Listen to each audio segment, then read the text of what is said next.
Chapter 969, The Gates of Ghosts. Did we win?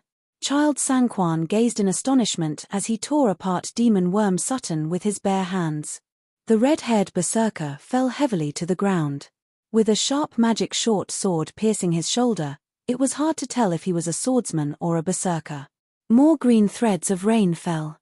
The aristocratic camp, which had been completely defeated 3 times by Demon Worm Sutton, resurrected once again at full health. However, each time they resurrected, a strange aura grew stronger on their bodies, indicating that this kind of resurrection came at a price. Sanquan, your special move is amazing. Yunhe patted Child Sanquan on the shoulder, looking very pleased. Yeah, if only we had more time, I could have developed even further. Koran licked the blood from his wrist. The boss, Demon Worm Sutton, in the hidden level, was defeated, and the remaining army of crystal monsters, numbering in the tens of thousands, could not resist the advancement of the zombie army of noble descendants. They were quickly wiped out. The second team to break through Crystal Creek Valley made it through. In the same Crystal Creek Valley, a light blue leader bee was flying, releasing countless ice blue bullets. This was a trial in Crystal Creek Valley that triggered a killing value of 100,000. The team challenging this trial now consisted of only 2 people. Initially, when the team entered this level in Crystal Creek Valley, there seemed to be more than a dozen people, with everything from logistics to tanks. Unfortunately, when the killing value reached 100,000, a sudden barrage of ice blue bullets wiped out the entire team, leaving only these 2 people now. However, the leader of the team didn't seem to be bothered at all.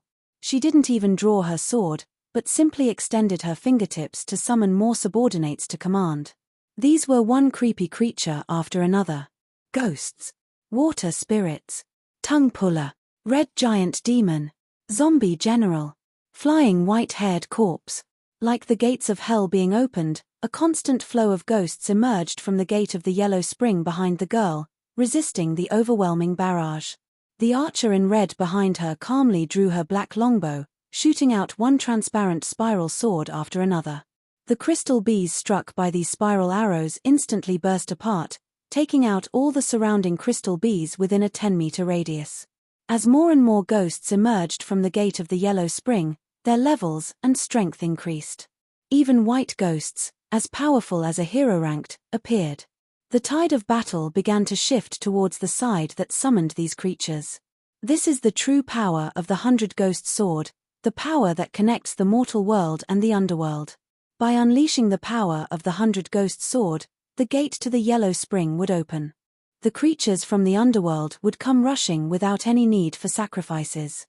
The energy from the mortal world alone would attract them. In a way, the 100-Ghost Sword is a cursed god weapon. Anyone who wields it would become tainted by the essence of the yellow spring, turning into something inhuman. 100, 200. The red-clad archer, skilled in recording data, diligently noted down the years of the emerging ghosts from the gate of the yellow spring. The longer they exist, the older they become, and the stronger their powers. This is an undeniable truth in the underworld. And when 100 years are the dividing line, there will start to appear ghostly creatures with hero-ranked strength like humans. In front of them, most are tragically killed by accidents, their vengeful spirits lingering in the underworld, unable to be reincarnated or pass away, ultimately becoming powerful ghostly creatures. In life they were hero-ranked, and even in death they possess abilities far beyond ordinary people, growing stronger as the underworld energy within them increases. Compared to the intelligent beings living in the endless gods' domains, there are more ghostly creatures dwelling in the world of the deceased, with a higher probability of giving birth to powerful ghostly creatures. Humans who are not strong enough and lack sufficient obsession are not qualified to become ghostly creatures after death. Ghostly spirits who can awaken in the underworld in a sinister form, there are no weak ones. Among them, there may even arise super ghostly creatures that are on par with the ancient races in the real world. It's ironic that humans are considered the most average race in the endless gods' domains when they are alive, but they have the highest probability of turning into ghosts. Many seemingly ordinary humans become stronger after death. Freed from the constraints of their bodies, they can develop unimaginable powers as ghosts.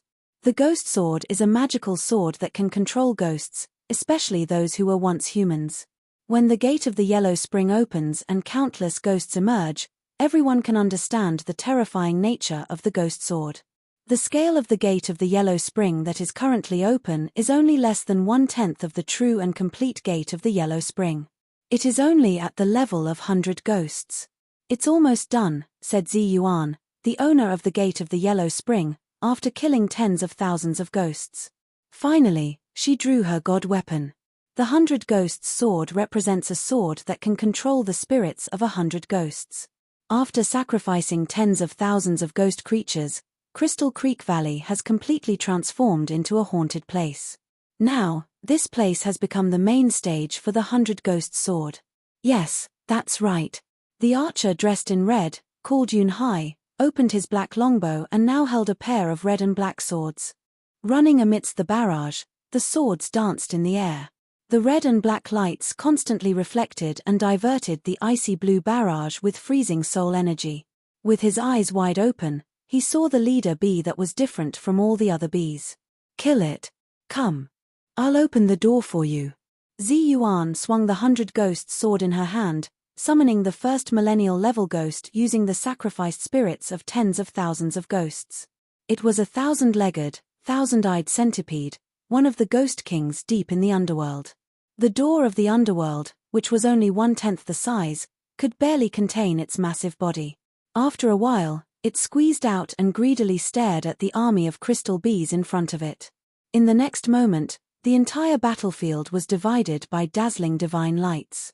The Ghost King possessed the power of 1,000 eyes, releasing 1,000 beams of light that could kill souls. In just 1 second, it instantly killed all the crystal bees and grass spirits. Swords danced through the air, and despite being an archer, Yunhai joined forces with Ziyuan to successfully achieve the feat of killing the leader bee without much effort. Let's keep moving forward, said Yunhai, combining his red and black swords to form a longbow. He looked at Ziyuan, who was comfortably staying among the shadows. She was no longer human, was she? Chapter 970, Trials of the Second Stage. The central area of the sword, changed by the White Lotus secret treasure. The branches of sacred tree Linjia spread out unnaturally, and numerous green threads appeared on its once sacred branches. In addition to these unexpected green threads, there was a faint black mist covering the trunk of sacred tree Linjia. These foreign elements made the aura of sacred tree Linjia murky, but at the same time strengthened its life force. The Linjia flower, which was supposed to take decades to fully mature and bloom, had now blossomed completely after Yunshi took one petal from it. A large, white ball of light rolled sadly in front of sacred tree Linjia, as if a child was confiding in its parents about the mistreatment it had endured. White lotus wearing white clothes. Red lotus wearing red clothes.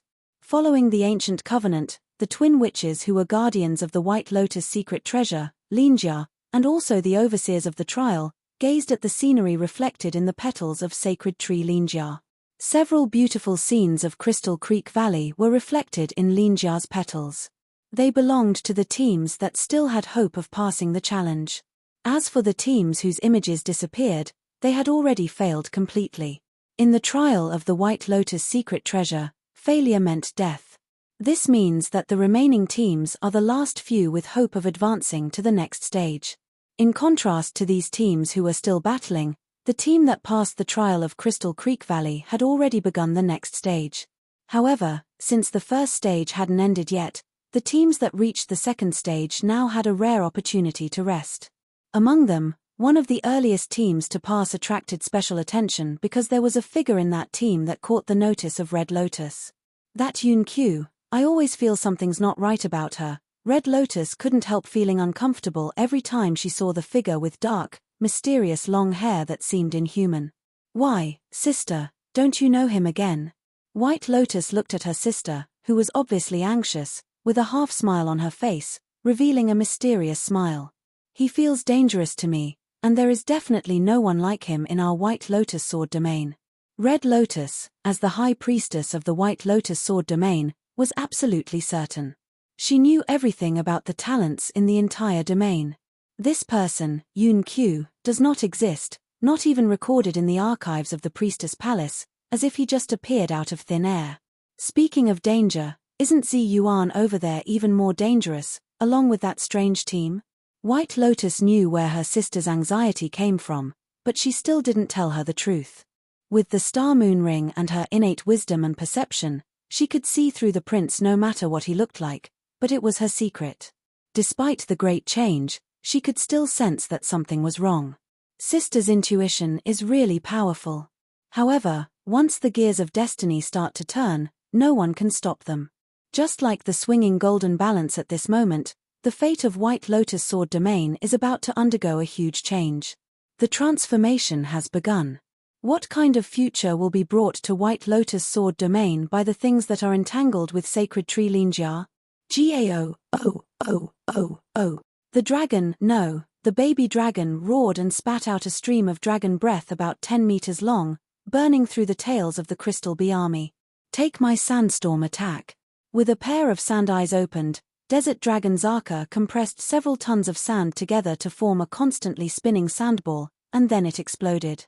Ice walls rose up one after another, dividing the battlefield in Crystal Creek Valley, making the two baby dragons play with great joy. The enormous Crystal Bee army, which had terrified other teams and had been chased to the ends of the earth, was defeated by this baby dragon team. As for the creature that would be triggered after reaching a killing value of 100,000, it was pierced through by a powerful and dominating heavy sword, without stirring up the slightest commotion, and was pinned to the ground. In the following time, it was purely a game time for the owner of the young dragon team, the original dragon Hua Hua, to train her 3 Zakas. For Hua Hua, the trials of this White Lotus secret treasure were nothing to mention except for the final stage. Among the entire White Lotus Sword Domain, only the White Lotus secret treasure itself would pique her interest, a position still below her little she. Growl. Sandstorm. Ice wall. The 3 Zakas, who were being observed by their mother, the original dragon, fearlessly practiced their skills with a massive army of crystal bees, enjoying themselves immensely.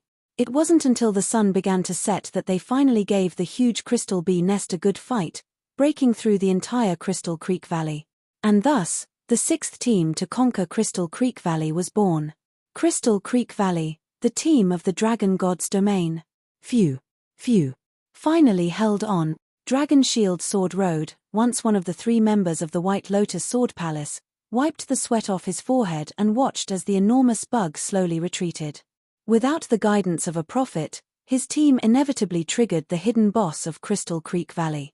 It was a bug-like creature the size of a small mountain, resembling a unicorn. In the end, they were unable to defeat this giant bug.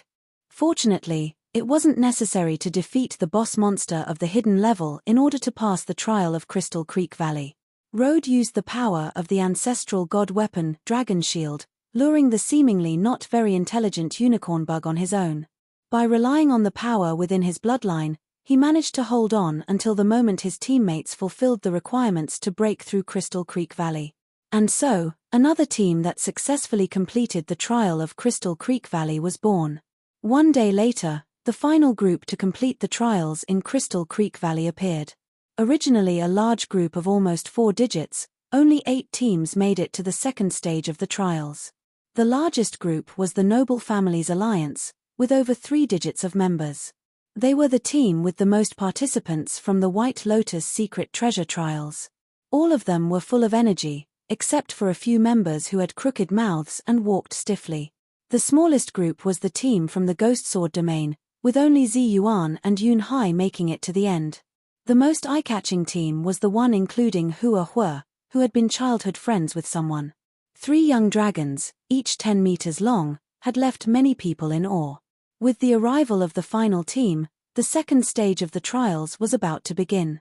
On 8 floating stages, teams from White Lotus Sword Palace, the Great Xia, the Noble Families Alliance, the Dragon God's Domain, and the 3 dragon teams stood in 8 different directions. As the final team arrived, the enormous stage in the center of the floating island slowly started, revealing its true face. Chapter 971, 8 teams. It was an incredibly massive crystal disc. On each of the 8 sides of the crystal disc, there were 8 different crystal spheres, each corresponding to a different team. After the fierce battle in Crystal Creek Valley, these were the 8 teams that managed to reach this place. The first team was led by Prince Xia Jie and Princess Xia Ling of the Great Xia dynasty. Yun Shi was also part of this team. The second team was an alliance of many nobles' children, with the largest number of members. Child Sanchuan's team of evil gods was also included in this alliance. The third team had the fewest members, consisting only of the owner of the 100 Ghost Sword, Zi Yuan, and a red-clothed archer named Yun Hai. The fourth team was a joint team composed of the top 11 members from the White Lotus Sword Palace, including Shen Yuan, who wielded the Ice Spirit Sword, and the Hand Sword domain led by Shimen Liu Yun, known as the Triple Blade Sword. The fifth team was led by Hua Yu and consisted of the Starwings Knights, who miraculously cleared all the obstacles. The sixth team, the most eye-catching one, is Hua Hua's team of 3 dragons. The seventh team, led by Dragon Shield Sword Road, is a team of powerful dragons in God's domain, equipped with dragon-themed weapons. The eighth team is led by Kingfisher, a fairy, and also includes Red Stone, a top-notch warrior from the Red Steel genre.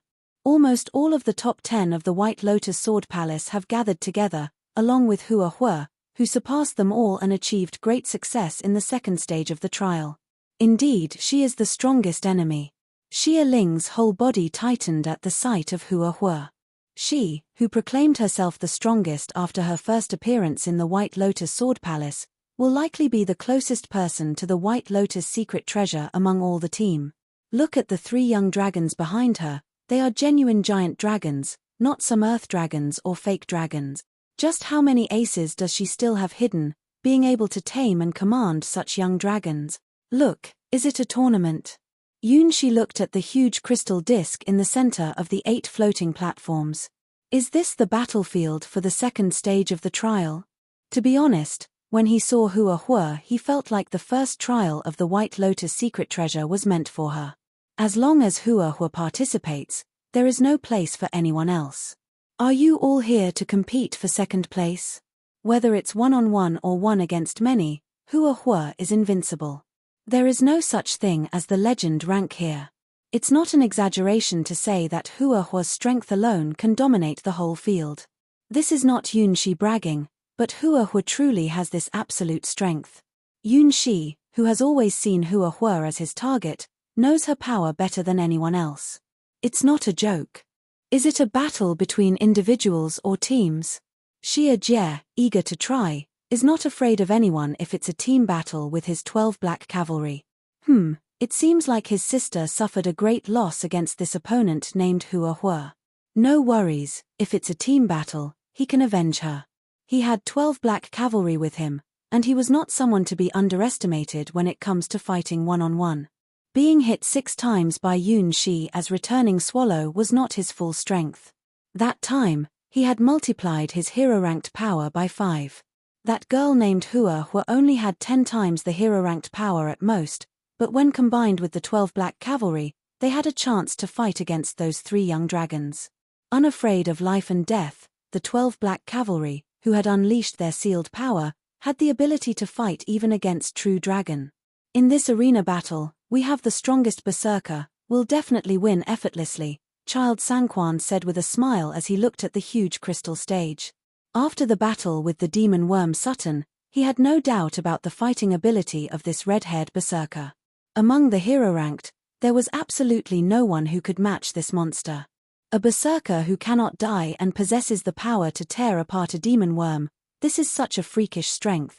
Similarly, when they saw the slowly unfolding enormous crystal disc, almost all of the teams made similar judgments. After going through the intense battle in the first phase of the White Lotus secret treasure at Crystal Creek Valley, only the strongest of the strong could make it here. With Crystal Bees at 1,000,000 kills, Crystal Grass Spirits at 100,000 kills, and Crystal Big Grass Spirits at 50,000 kills, they achieved this accomplishment, even defeating the team that challenged the hidden level of the bug monsters, all of whom were the best of the best. The Starwings Knights, who have a profit, but did not trigger the hidden level, can be considered a small exception. In reality, when Yun Shi saw all the members of the Starwings Knights appear in the second phase of the trial, he could hardly believe his eyes. They were clearly weak and shouldn't have been able to defeat the hidden monsters of Crystal Creek Valley. What kind of price did they pay to come here?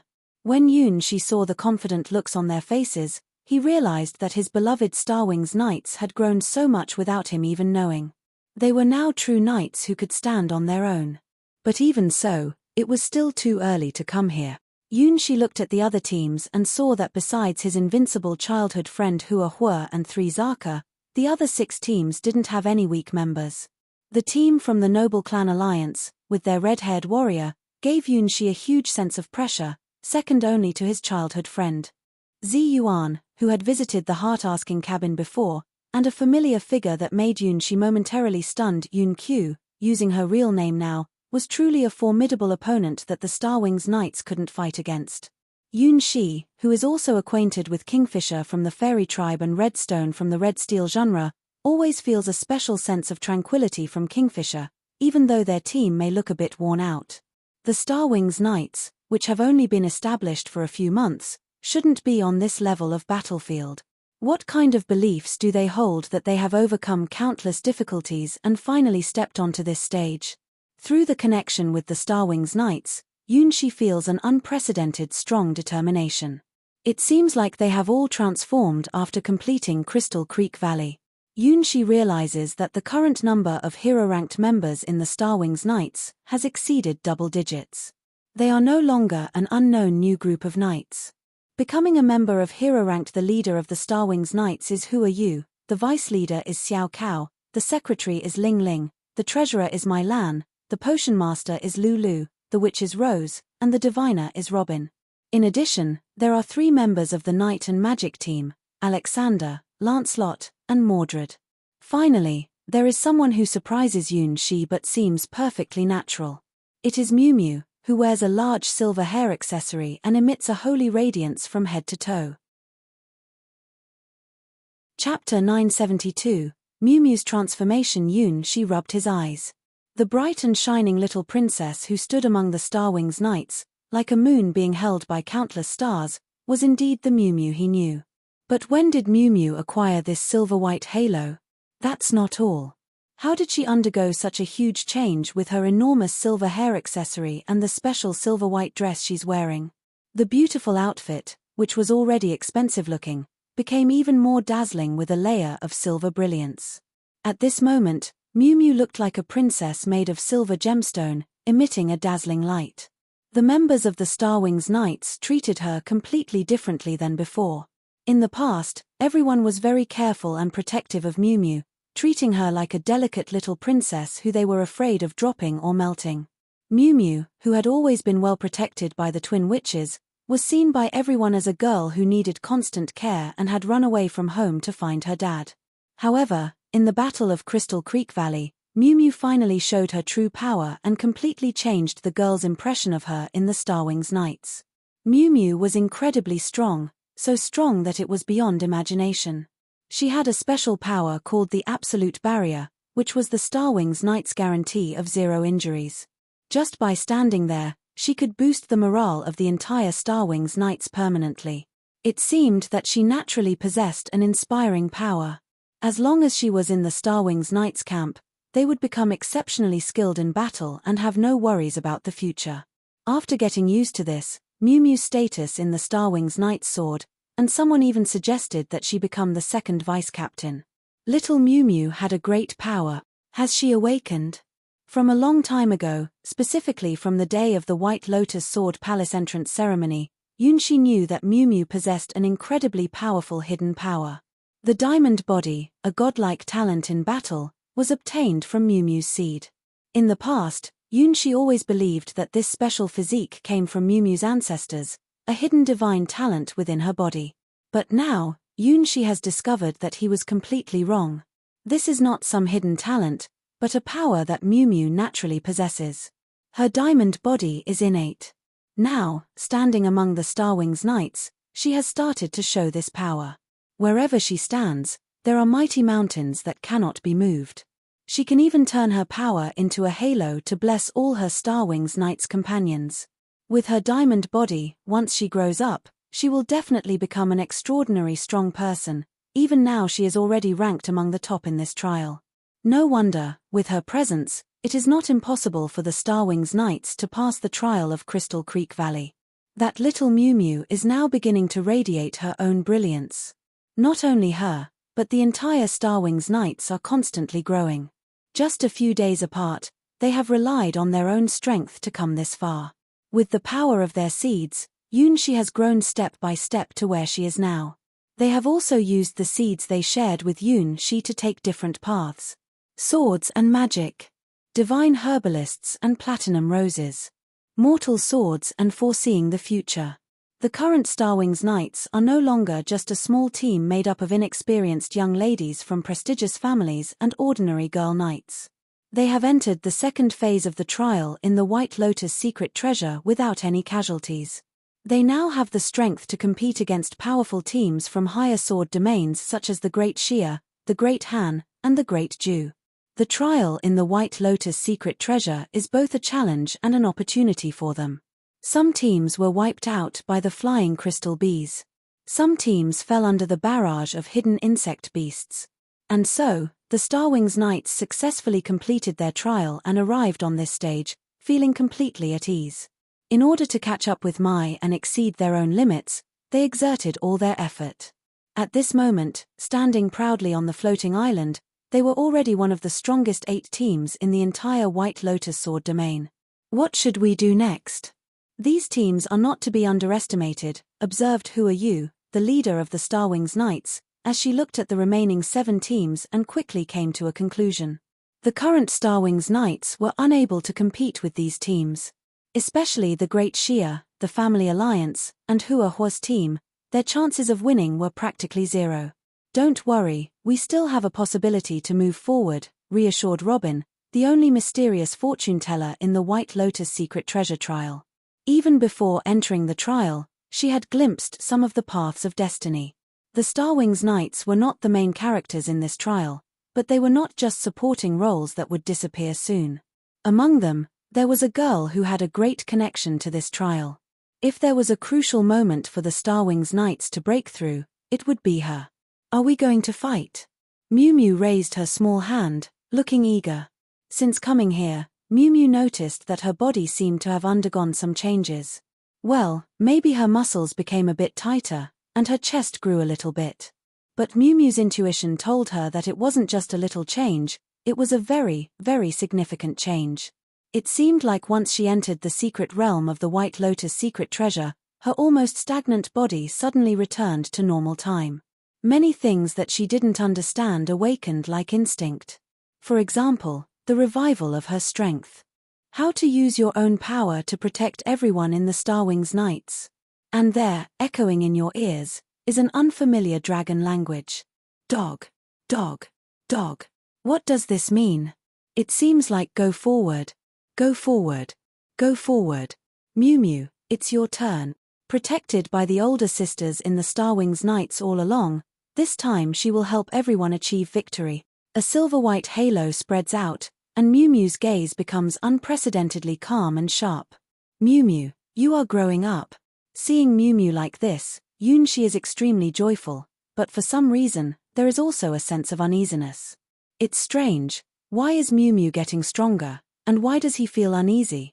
That silver-white radiance, it seems strangely familiar. Chapter 973, Linjia's Miraculous Power. Next, I announce the rules for the second stage of the trial.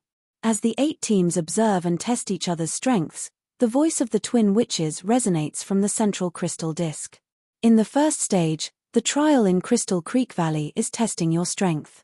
If your team doesn't have enough strength, you won't qualify for the second stage of the trial. In the second stage, the trial on the fantasy stage will test your intelligence and imagination. Can you make Linjia's petals display the most beautiful colors? Remember, Linjia's flower is one of a kind in the world and can perform great miracles. So, let your imagination run wild. In front of you are 8 petals of Linjia. Only those who can harness the power of miracles have the opportunity to come into contact with the White Lotus secret treasure. Isn't this a battle on the stage? Yunxi frowned, looking at the 8 glowing crystal balls. The goal of the first stage in Crystal Creek Valley is simple and clear. Anyone who reaches a sufficient number of kills can pass the level. Why did the rules change so much in the second stage? How will they test intelligence and imagination? Luckily, the twin witches provided an answer. 8 crystals correspond to 8 different teams. The crystals can reflect your wishes and the strongest beings you can imagine. The closer your wishes are to reality, the more real the imagined beings will become. In this trial, you don't need to personally fight, but instead summon the strongest beings you can imagine to battle. The one who can unleash their strongest imagination and summon the strongest being related to their wish will have the last laugh. The 8 crystals can be used without limitations, but only recognized strong individuals are eligible for the final challenge. It's not real combat, but using crystals to summon powerful beings related to your wishes. After understanding the rules of the second stage of the White Lotus secret treasure, Yunxi had a puzzled expression. No matter how you think about it, these rules give off a strange vibe.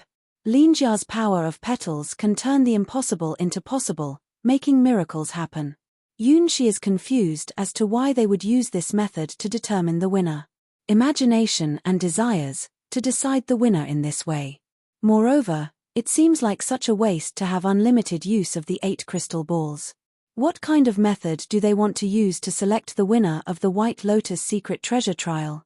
Hehe, perfect. My dragon soul is already eager. For Xiao, his desire is to become the emperor of the great Xiao and control the power of the strongest black dragon soul.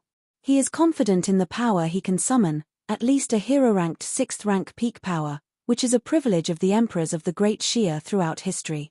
As long as he inherits the throne of the great Xiao, the prince wearing the black flame dragon armor will gain the power of the black dragon, instantly reaching an unimaginable level of mastery over the dragon soul. Well then, it's my turn.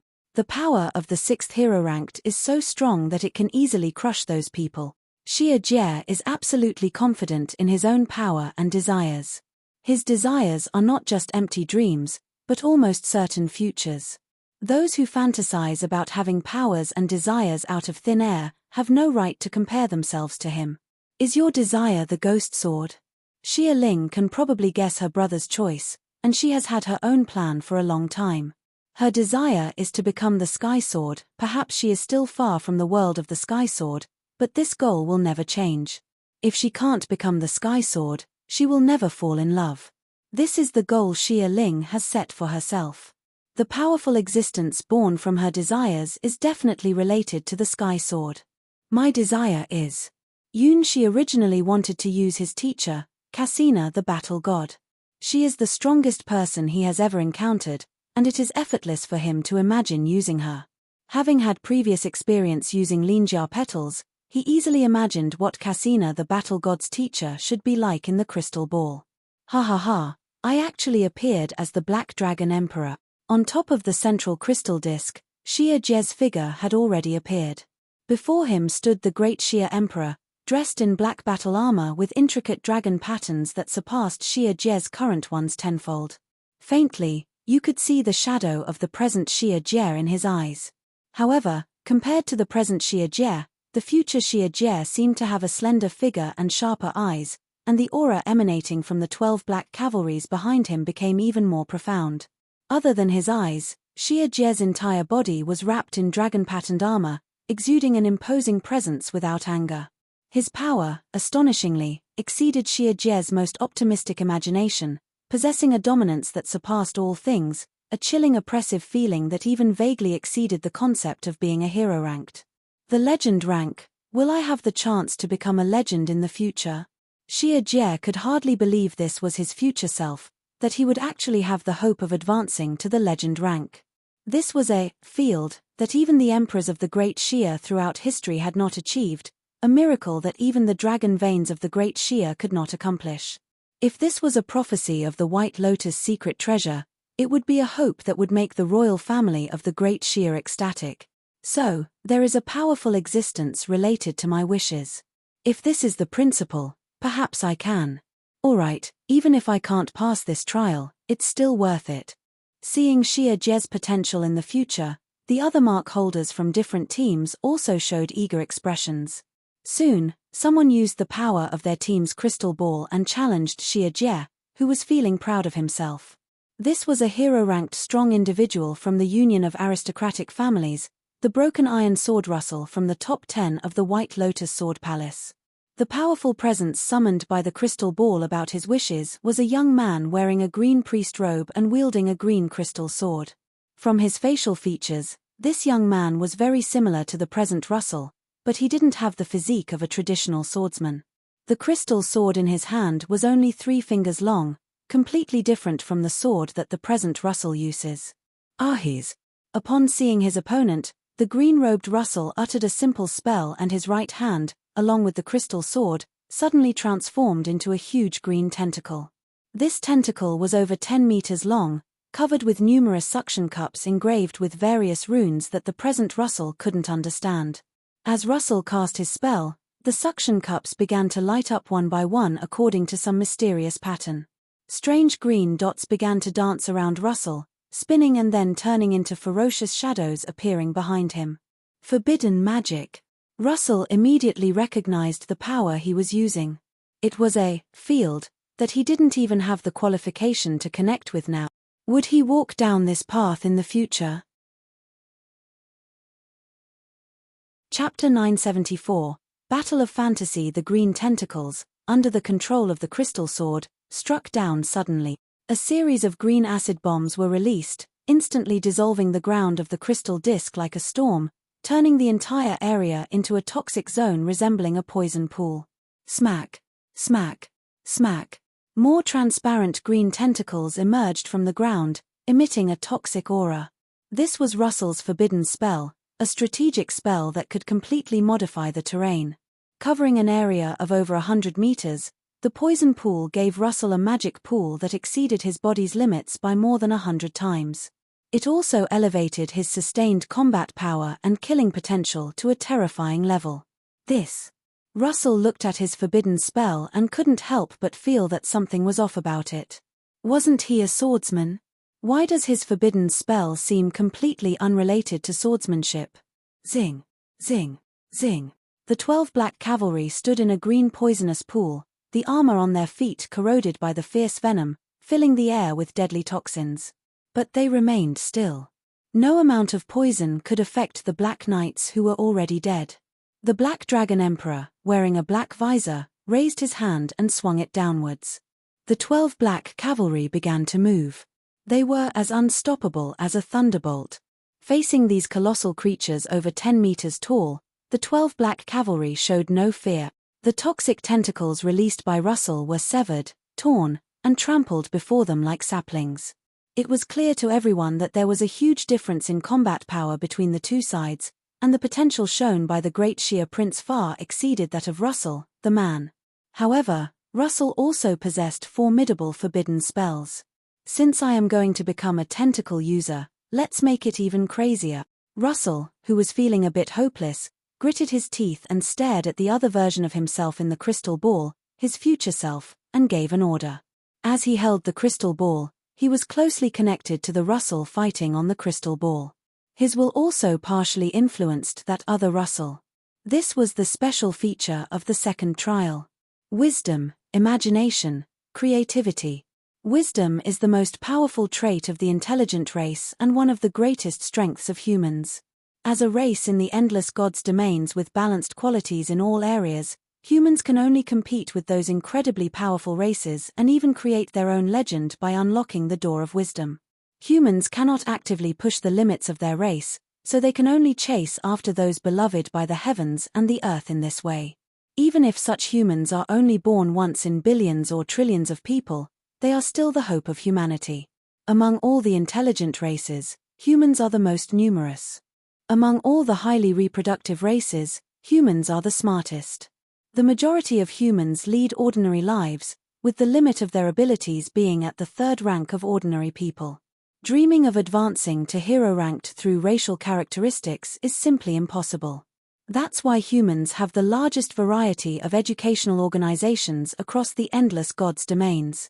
The Sword Palace in the Sky Sword God's domain, the various Daoist palaces and sects in the Eastern God's domain, the churches, noble families, and academies in the Western God's domain.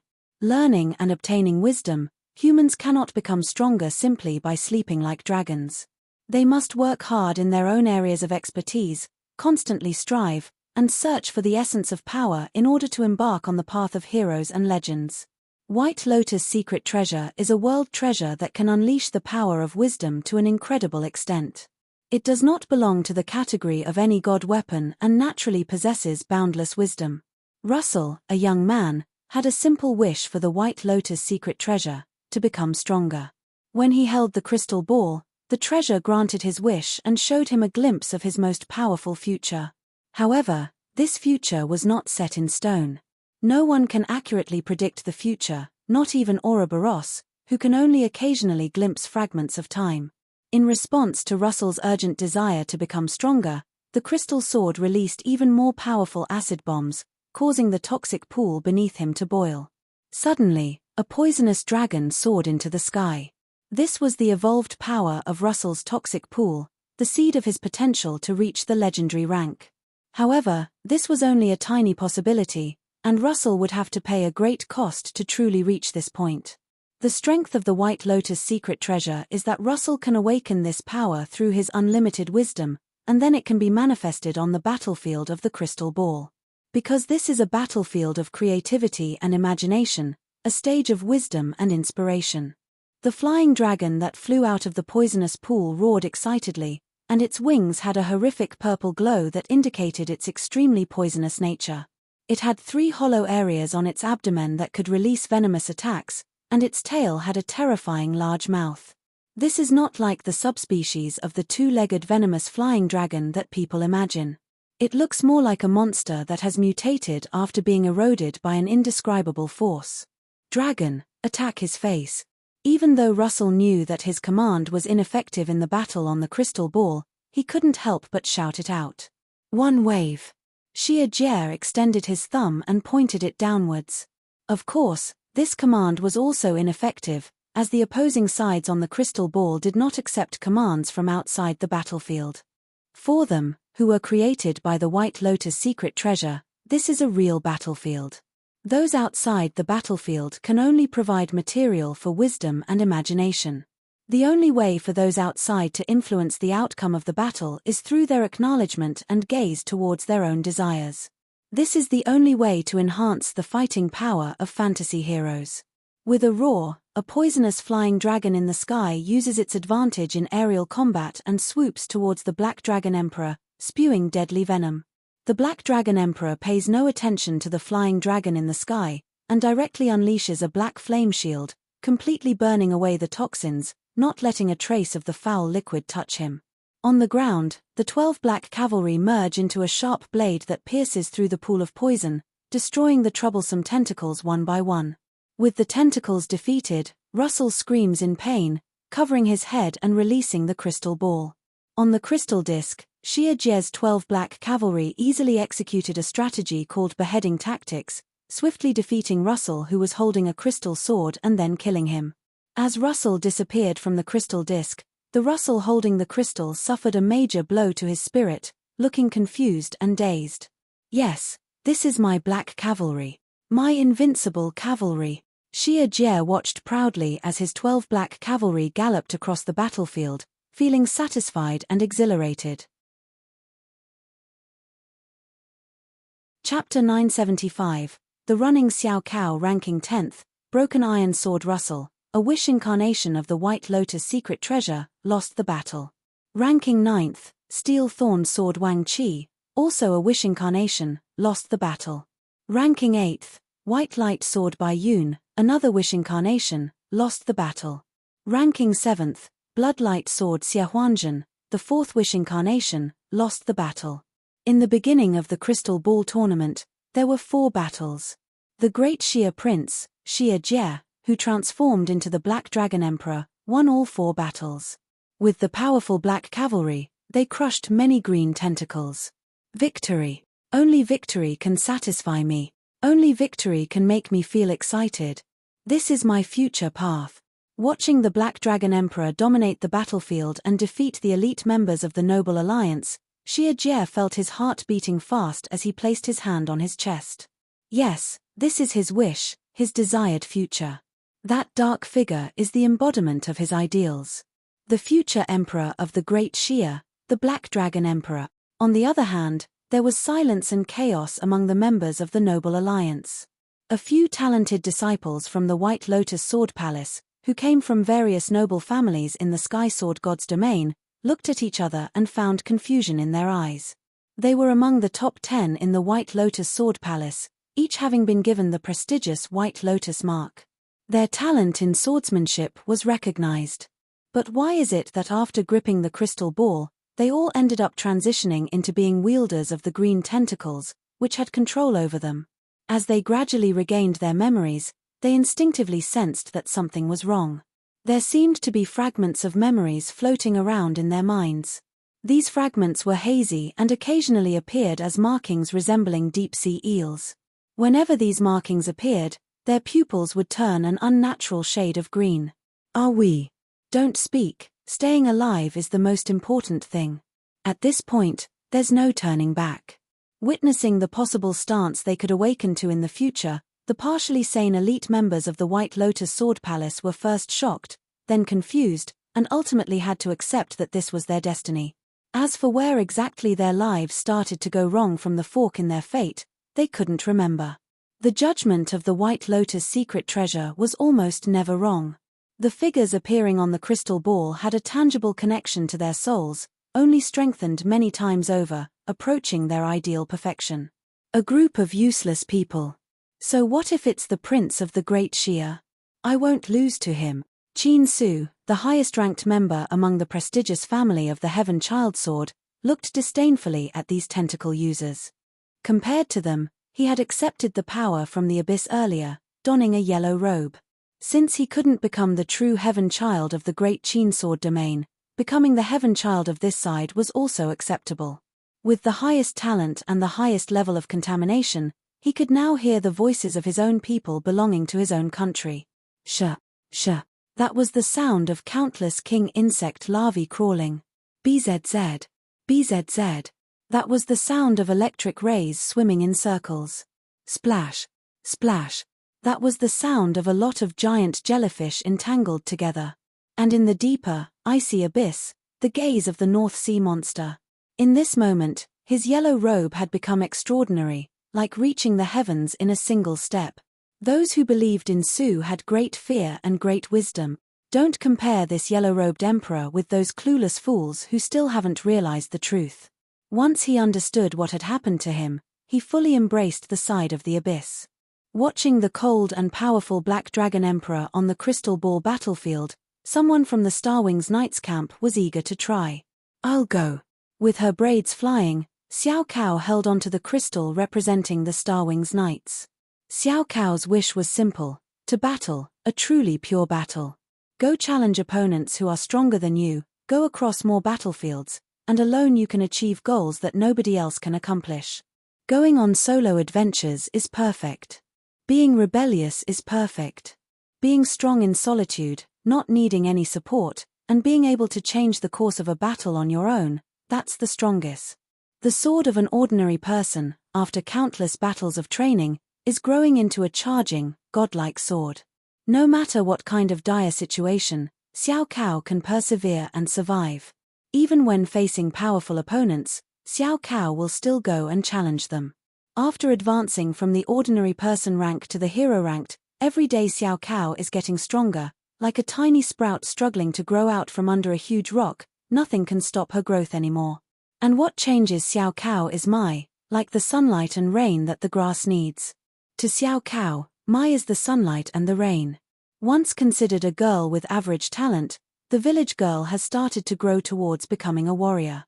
The power of the war god is being refined.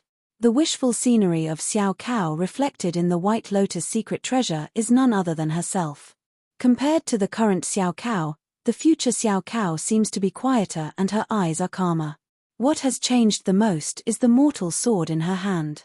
This mortal sword, which was originally just a novice iron sword, has taken on a whole new color after being reassembled by Xiao Cao.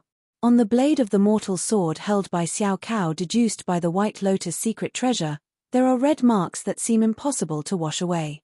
These marks are traces of blood, whether it be tens of thousands, hundreds of thousands, or even more, formed who knows how long ago. As Xiao Cao grows a little, There are no freckles on her face anymore. Her braided hair gently sways, like a dragon's tail. This is it. Xiao felt threatened for the first time. A sudden opponent emerged from the camp of the Starwings Knights, causing the Black Dragon Emperor inside the crystal ball to take the initiative for the first time. And not only that, they attacked along with their 12 black cavalry at once, launching a charge that had never been seen before against any enemy. Xiao became even quieter and bowed its head slightly. It began to run, with its braids swaying like the tail of a dragon. The running of the 12 black cavalry and the Black Dragon Emperor was like an earthquake, shaking the land and causing the thunderous sound of their footsteps to echo through the sky. Xiao's running was like a nimble antelope on the prairie, light and agile, smooth and flexible. Even Yunxi watching this scene thought that Xiao had awakened some kind of agile ability. No, it wasn't agility, it was proof that they had mastered a certain footwork technique to its limit. Chapter 976. That black dragon seems familiar. Can the human body endure such acceleration and changes in direction? No, it's impossible for either side. The 12 black cavalry accelerate, relying on their bodies that are not even within the realm of humans. Once the Black Knights, who were already deceased, can withstand it and are infused with enough dragon energy, they can continuously unleash their power, unaffected by the 10-meter-long poisonous green tentacles. Similarly, wearing the black flame dragon armor and supported by the power of the Great Xia's dragon energy, the Black Dragon Emperor can use the Dragon Soul moment without any limits, surpassing the limitations of the flesh. Controlling the power of dragon energy with the human body is the power of wisdom and the key for the human race to surpass its own limits. Similarly, the running of Xiao is based on the same principle, achieved through the mobility radiating from her mortal sword throughout her body. The God Weapon is a special weapon that humans use to surpass their physical limits. It is the proof of being a hero-ranked hero and a miraculous fantasy creation. A hero-ranked hero without a God Weapon is completely different from one with a God Weapon. No human can surpass the limits of being hero-ranked without the power of the God Weapon. One can say that only those who possess the God Weapon are qualified to see the doors to higher worlds. Just like wisdom is the key for humans to unlock mysteries in the field, the God Weapon is the key for humans to unlock legends in the field. With a rumbling sound of iron hooves, even though there were only 13 knights in the group, they displayed the aura of a mighty army. This is the battlefield of a lone swordsman and the king who controls the army. It is the clash between the shattered army and the destined king, the most thrilling battle in the Crystal Ball tournament. The girls of the Starwings Knights watched the battlefield with anticipation, hoping for Xiao to create another miracle. The soldiers of the Great Xia dynasty watched the battlefield, full of confidence in their prince, Xia. Other soldiers also watched, wondering what heroes their side would summon when they took the stage. Thunder, fire, instant explosions. Ding, ding, ding. A series of rapid and crisp sounds. Xiao's lone figure charged into the 12 black cavalry, turning into a shining light that pierced the earth. 1 flash, 2 flashes, 3 flashes. Each flash of the sword represented a black cavalry being knocked away. The seemingly fragile figure of Xiao revealed unimaginable terrifying power as they entered the black cavalry's ranks. Even the members of the Starwings Knights looked surprised at Xiao. Is her power really that strong? Not that strong, breathed out Yunxi, who had excellent observational skills. But something even more terrifying than sheer power, because she demonstrated exceptional sword skills at the peak level. The power of the heavy sword struck by 12 black cavalry was mostly absorbed by the mortal sword, even using their own power to counteract the impact. Yunxi could not compare to the intuitive and computational abilities required for this. Will these skills be mastered by the future Xiao? After the talent of the mortal sword evolved to this stage, it has the miraculous effect of transforming decay into magic. Despite being surrounded by enemies, Xiao showed no signs of nervousness. With her braided hair fluttering, she parried and deflected all the attacks with the mortal sword. The Black Knights, who possessed more than 10 times the normal hero-ranked strength, were thrown off balance by Xiao alone. If Xiao was only facing 12 black cavalry, the situation would have completely fallen apart. But, Don't forget, who is the person on the crystal ball representing the prince of the great Xia fighting in the war? Who is the true master of the 12 black cavalry? The dark giant sword raised high, but instead of choosing to strike with justice like Xia Jie, it summoned the power of the black dragon veins, representing the great Xia. Amidst the roar of the black dragon, the future emperor of the great Xia made his first real move, as foreseen in the White Lotus secret treasure. When he made his move, it was earth-shattering. The black dragon summoned by Xia Jie in his tyrant state was no different from a little bug compared to the black dragon that flew out in response to the black dragon emperor. Compared to Xia Jie's unruly black dragon soul that didn't listen to his commands, the black dragon flying above the black dragon emperor's head was majestic, powerful, and perfectly combined with the black dragon emperor's own aura. At this moment, one could say that the black dragon emperor and this black dragon were as one. After appearing, the black dragon suddenly targeted Xiao Cao running amok among the 12 black cavalry, extending its dragon claws. On its pitch-black claws, shimmered a chilling light. One tear, one pull.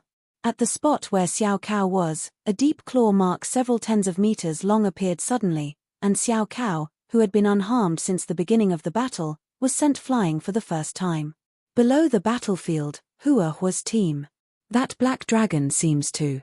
Desert Dragon Zaka squinted at the black dragon appearing behind the black dragon emperor, wearing an expression of "I know who you are." Mim. It can't be wrong. Ice Dragon Zaka waved at the black dragon, showing a faint smile. If that's the case, this human. Red Dragon Zaka looked quite interestedly at the black dragon emperor clad in black armor, as well as Xiao Cao who stood up on the battlefield once again. Xiao Cao was targeted by the black dragon with an attack that she couldn't avoid. She was blown away, but it seemed like she wasn't hurt. Instead, it unleashed some kind of invisible energy.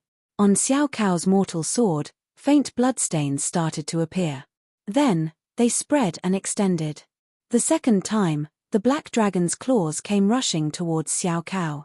This time, Xiao Cao skillfully took on the attack, without stepping back or being knocked away. The power that appeared within Xiao Cao's body was not something that a human could possess.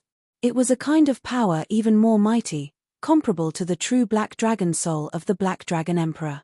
Unmatched. Xiao Cao spoke for the first time as she stepped onto the battlefield. Dragon Roar Wave. Similarly, the black dragon emperor also spoke. Neither of them spoke first, and those outside the crystal ball didn't even know that the hero who responded to the crystal ball's call could actually speak. Even though it only appeared as if they were unleashing the power of their respective rules. However, what puzzled Xia Jie was that her future voice seemed to be a bit too deep. Nonetheless, the genuine resonating power of the dragon soul within it was undeniable. It was as if she was speaking true dragon language. But Xia Jie was puzzled by the fact that his future voice seemed to be a little too deep. However, the resonance of the dragon soul power contained in it was real, just like genuine dragon language. The black beam of light created a huge collapse, causing a massive black gravitational tide on the battlefield of crystal spheres. Yunxi found this scenery quite familiar. Then came the relentless flash of consecutive sword blades that cut through everything without mercy.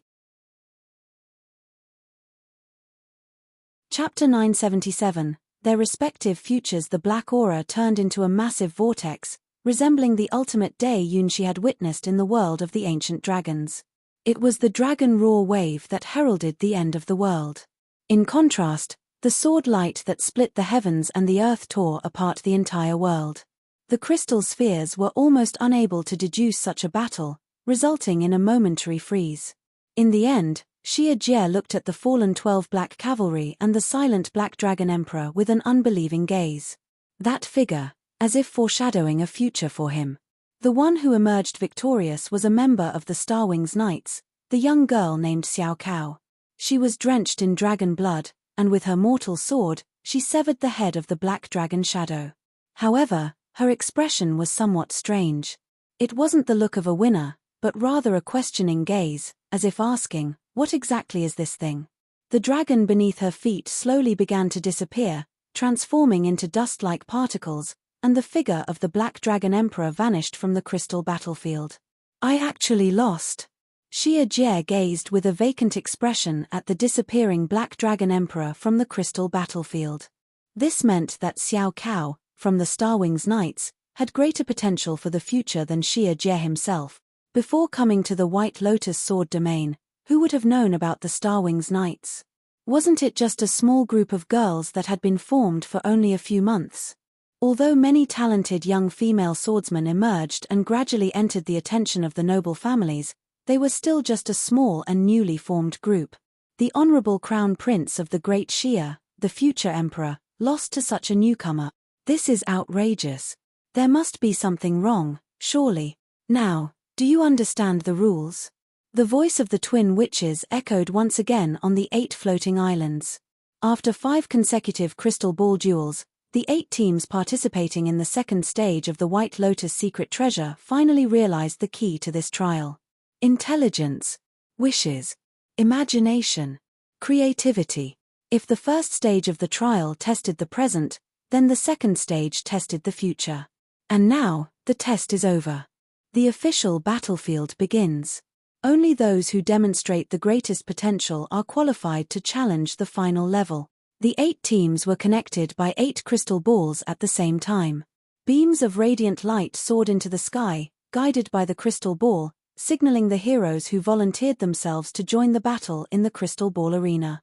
Instead of playing one game after another, they now engaged in multiple simultaneous matches, selecting the strongest participants through a series of rounds. Similar to the starry chess battle that Yunxi once participated in, only those who won the most matches could prove their potential and qualify for this stage of the trial. With the experience gained earlier, all the participants began to imagine the strongest future they desired, one that was closely related to their own wishes. For the majority of people, there was only one wish to enter the White Lotus Secret Treasure realm, to become a stronger version of themselves. In response to their summons, the incarnation of their most familiar and powerful desire emerged, the embodiment of their strongest selves. I wish to transform my sword into a spirit. I wish to transform myself into a spirit. Unite the sword and spirit, and forge my supreme sky sword. The princess of the Great Xia, Xia Ling, tightly grasped her twin dragon sword and imitated her brother, Jie, as she imagined and created the strongest version of herself. Jie created a future as the Black Dragon Emperor, so she also wanted to create her own future.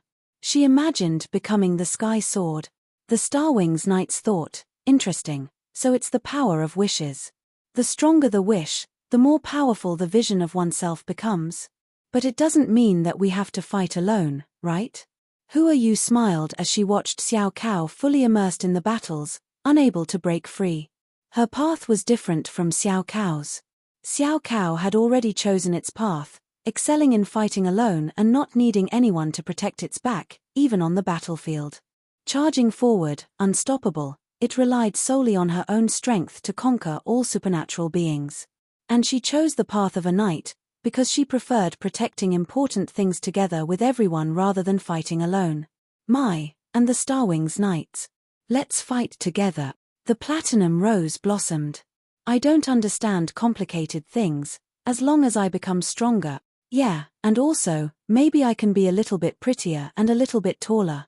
Instead of thinking about fighting, Ling Ling seemed to be considering some secrets that she couldn't tell children. It was about improving a beverage that Yunxi really liked. The future, my future, is right here. This knight group won't be the same without me. After thoughtful consideration, My Lan chose a future that was more suited for books than swords. It's also time to make a choice. It felt like I could smell Daddy's scent. Mumu raised her little nose, looking left and right, with an excited expression on her face. Is this here, or is it there? Those girls over there, aren't they Zaka and her friends? Beams of light poured into the crystal ball, intertwining with the girls' thoughts. Different wishes, different futures, different paths. The second stage of the White Lotus Secret Treasure is a test and a choice. The future presented here may not necessarily come true 100%, but it definitely hints at certain information. Facing oneself with honesty allows one to unleash their own power. Those who make a choice can see a future scenery that can truly be achieved.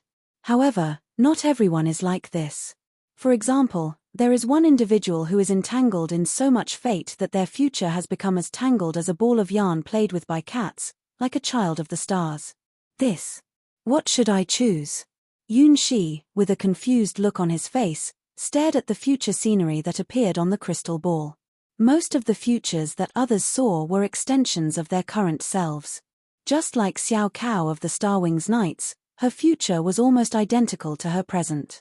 And just like the great Xia's prince, Xia Jie, his future was exactly how he imagined it. But for Yunxi, it was completely different.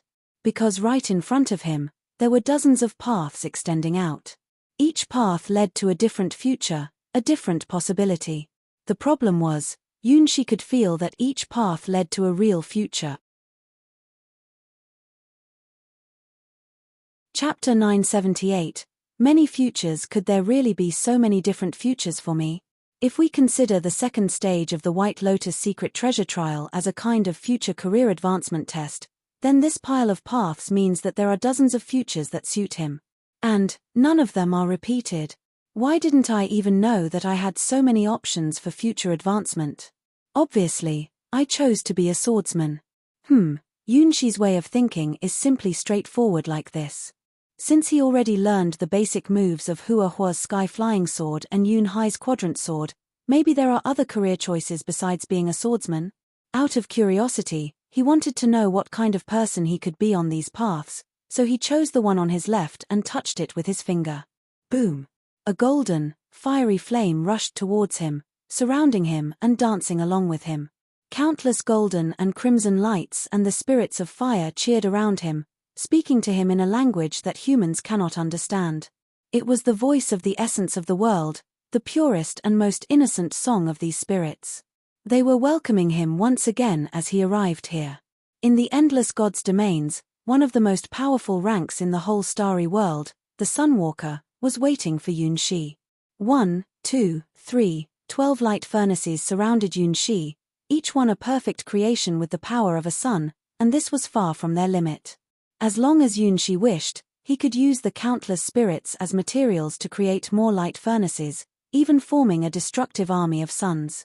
Covered in a golden robe, the sun god adorned Yunxi, allowing him to walk among the clouds and illuminate the sky and earth. With every step he took, the path of the sun changed, a stellar-level way of shifting its trajectory. This world could accommodate such a sun, and even more suns to come, because it was the legendary god's domain, located at the highest level of the entire endless gods' domains, spanning 33 days. Even if there were 2 suns in the sky, the creatures on the ground still lived their lives freely. Some creatures even enjoyed the hot and sunny weather. A magnificent bird, just like Yunxi, the Sunwalker, with wings spread wide, eagerly flew over. It was the dreamlike bird during the pregnancy of the Queen Mother of Kunlun God's domain. My. The little golden crow princess spread her golden wings, now big enough to cover Yunxi. She cheered and walked with him in the sky. The heavens and the earth. Light and fire. Yunxi and the golden crow princess. The whole world blessed this couple with happiness. Everywhere they walked, there were golden fragments scattered around. These were the essence of the sun, attracting many birds from Kunlun God's domain to absorb the abundant energy. Oh, I see. Is this where the princess and our future lies? Yunxi could feel a connection between himself and the Golden Crow Princess, as if they shared the same bloodline. They both carried the scent of being sunwalkers. My, let's fly together. The Golden Crow Princess took Yunxi by the hand, and they soared above the 33 heavens. Whether it was a dream or something else, any dream they could have together was the best dream. What a beautiful world. Just like you. Yunxi looked at the mountains, seas, and land beneath his feet. This was the most mysterious and beautiful scenery in the Eastern God's domain, a world unknown to the endless God's domains. It was still untamed and home to many ancient fantasy species. And what about that fantasy species which emerged from the sea, transforming from a huge fish into a black-winged bird soaring into the sky? What could it be? There was also another bird, somewhat resembling the Golden Crow Princess, with one side of its body being blue and the other side being red. It looked truly adorable. Wow, there's such a big 9-headed snake in the swamp, It looks like it's lazily sleeping. Of course, the strongest, most beautiful, and cutest one is the Golden Crow Princess by their side. She is like the sun in this world, bringing sunshine and more life to the world. And the person walking with her seems to be seen as the sun of this world too. In your eyes, this world is the scenery you see. In other people's eyes, you are also the scenery they see. As She touched the feathers of the Golden Crow Princess, he also transformed into a radiant sun, feeling the sensation of illuminating everything from above the 33rd heaven. This feeling is not bad at all. Maybe one day he will fall in love with this feeling. To become the sun, there is such a future, he realized. Come with me. The Golden Crow Princess transformed into a human form, shyly hugged Yunxi, and then kissed him. The blazing sun, which can burn mountains and boil the sea, has now turned into a soft blanket, allowing this couple to enjoy sweet moments together, very, very passionately. Opening his eyes, Yunxi woke up from the gentle affection of the Golden Crow Princess. It felt like there was still a lingering warmth of a girl's skin on his fingertips, and his gaze seemed dazed. In that moment, the future was within reach, and even the method to achieve it was crystal clear. All he needed to do was embrace the Golden Crow Princess and obtain her blood, sharing their lives together. Perhaps it was a special privilege as the bearer of the highest-level White Lotus secret treasure imprint, but the White Lotus secret treasure even clearly deduced the method to realize this future. The success rate was over 90%, meaning that as long as he chose this path, he could definitely marry the Golden Crow Princess and become the sun. However, Yunxi felt that something was not quite right. It seemed like when Yunxi was flying together with the Golden Crow Princess in the 33 heavens, they could always feel someone watching them. I am an honest person and cannot deceive a little girl, Yunxi said to convince himself, temporarily putting aside the future. Even if he wanted to take action, the Golden Crow Princess was still inside the egg, and no one knew when she would be hatched by the Great Queen Mother of the West. This road represents the possibility of living and flying together with the Golden Crow Princess. So what about the other roads? Yunxi wondered, filled with curiosity, and decided to try another one. This time, in front of him, appeared an endless golden desert. The sand in the desert, every grain was almost transparent golden, like crushed fragments of crystal. Do you know the meaning of Sand of Time? Cassina the battle god stretched lazily and pulled out the hourglass-shaped divine sword Sand of Time from behind her, smiling at her disciple. Is this the future, teacher Cassina the battle god? Chapter 979, Desert Romance: The True Power of Sand of Time? Yunxi looked around the vast golden desert with confusion. This kind of scenery doesn't exist in the real world. The sand, like crystal powder, gives off the scent of accumulated time. Countless golden grains of sand piled up, making the world resemble the dawn of a mythical era. From where Cassina the battle god and Yunxi stood, the entire world was filled with such scenery. What kind of swordsman do you think I am? Cassina the battle god smiled at Yunxi, sitting on a throne of sand with bare feet. Those incredibly long and beautiful legs, with their pale brown skin emitting a healthy and enticing color, just casually crossed together, made Yunxi's breathing quicken and his heart beat faster. Teacher, are you a swordsman? Yunxi has always been curious. His teacher, Cassina, is clearly the strongest champion of the Battle Gods Championship contest, and recognized as the battle god of the endless gods' domains. So why has she never used her divine sword, the Sand of Time? Even when facing Xiao Longness in battle, she has never drawn her sword from behind her back, instead relying on fists and kicks. Since becoming her disciple, Yunxi has never learned anything related to swords from her. However, the mysteries of rigid body and flexible body, including the battle god's seed planted in his own body, all carry Cassina the battle god's unique and powerful style. If it weren't for Cassina the battle god's reminder, Yunxi would have forgotten that his teacher is indeed a swordsman, and a legend at the pinnacle of swordsmanship in the Eastern God's domain and even the entire Endless God's domains, the Sky Sword. The Sand of Time, the Sky Sword, Cassina, that is her title. Yes, I do practice swordsmanship. But it's probably not the kind of sword you imagine.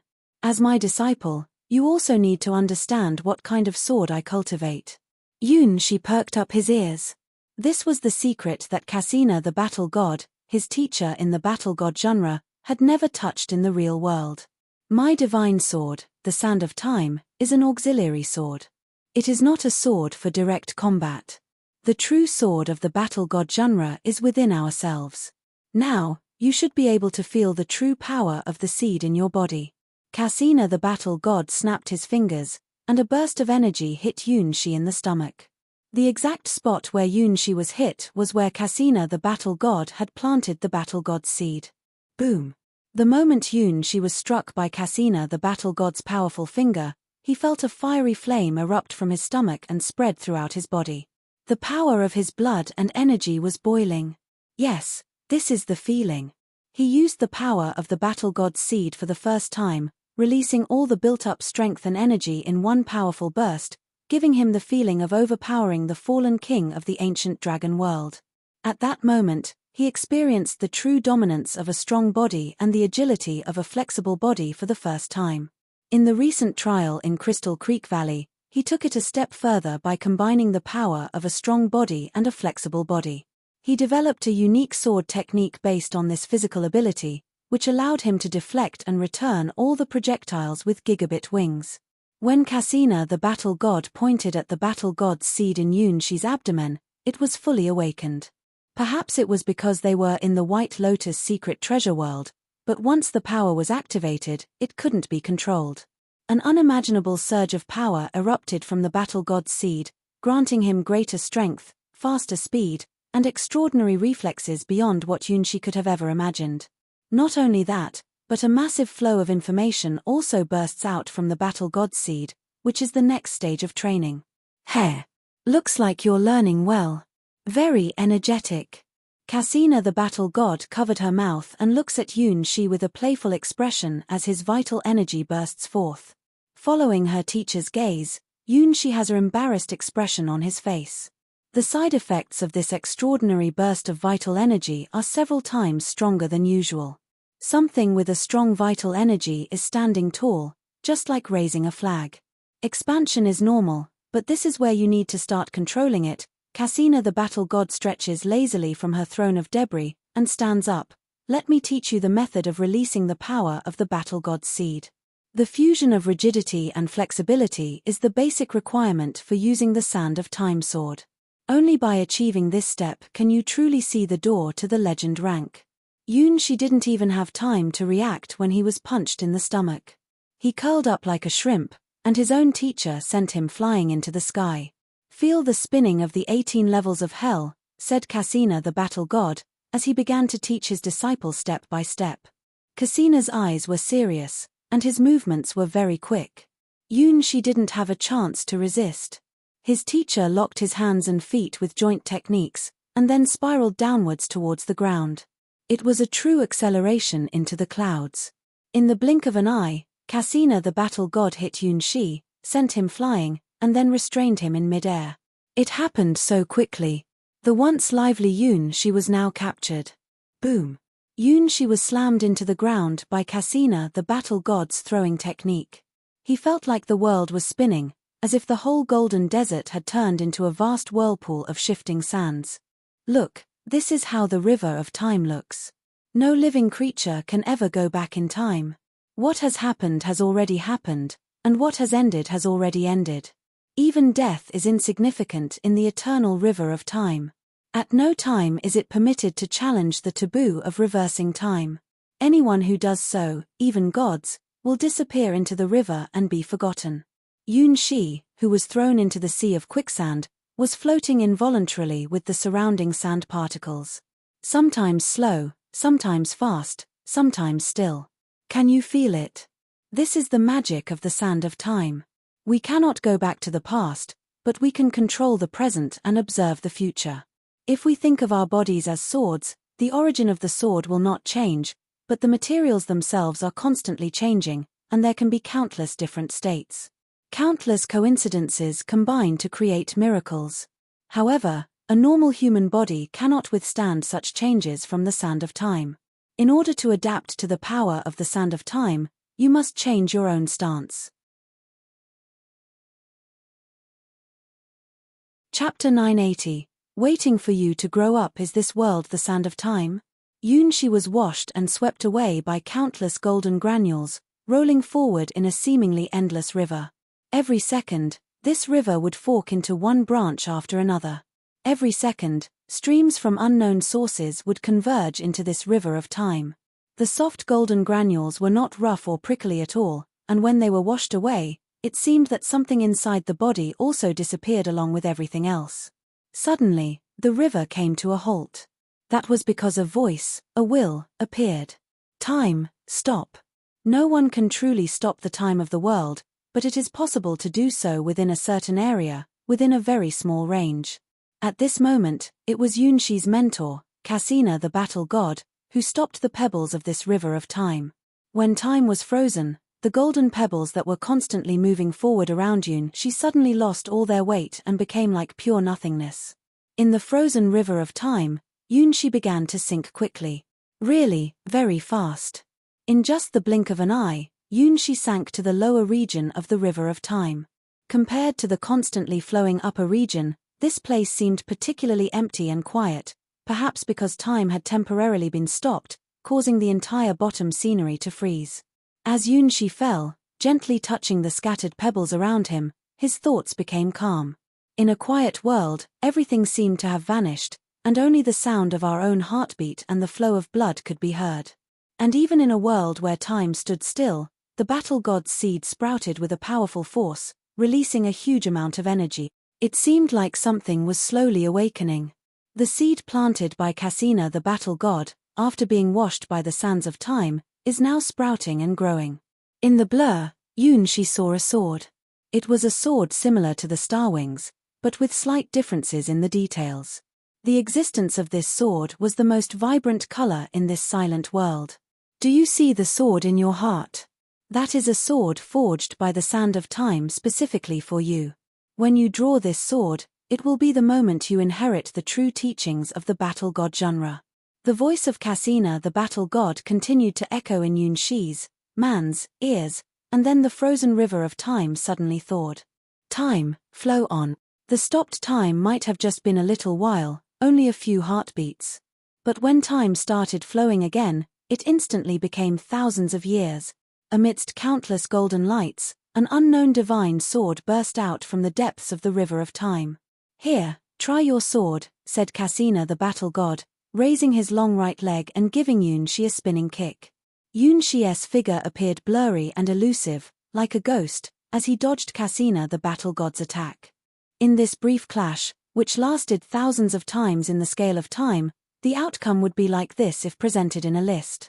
Cassina the battle god took the first strike, locked onto his opponent, activated his inescapable ability, and chose a future where he would definitely hit Yunxi.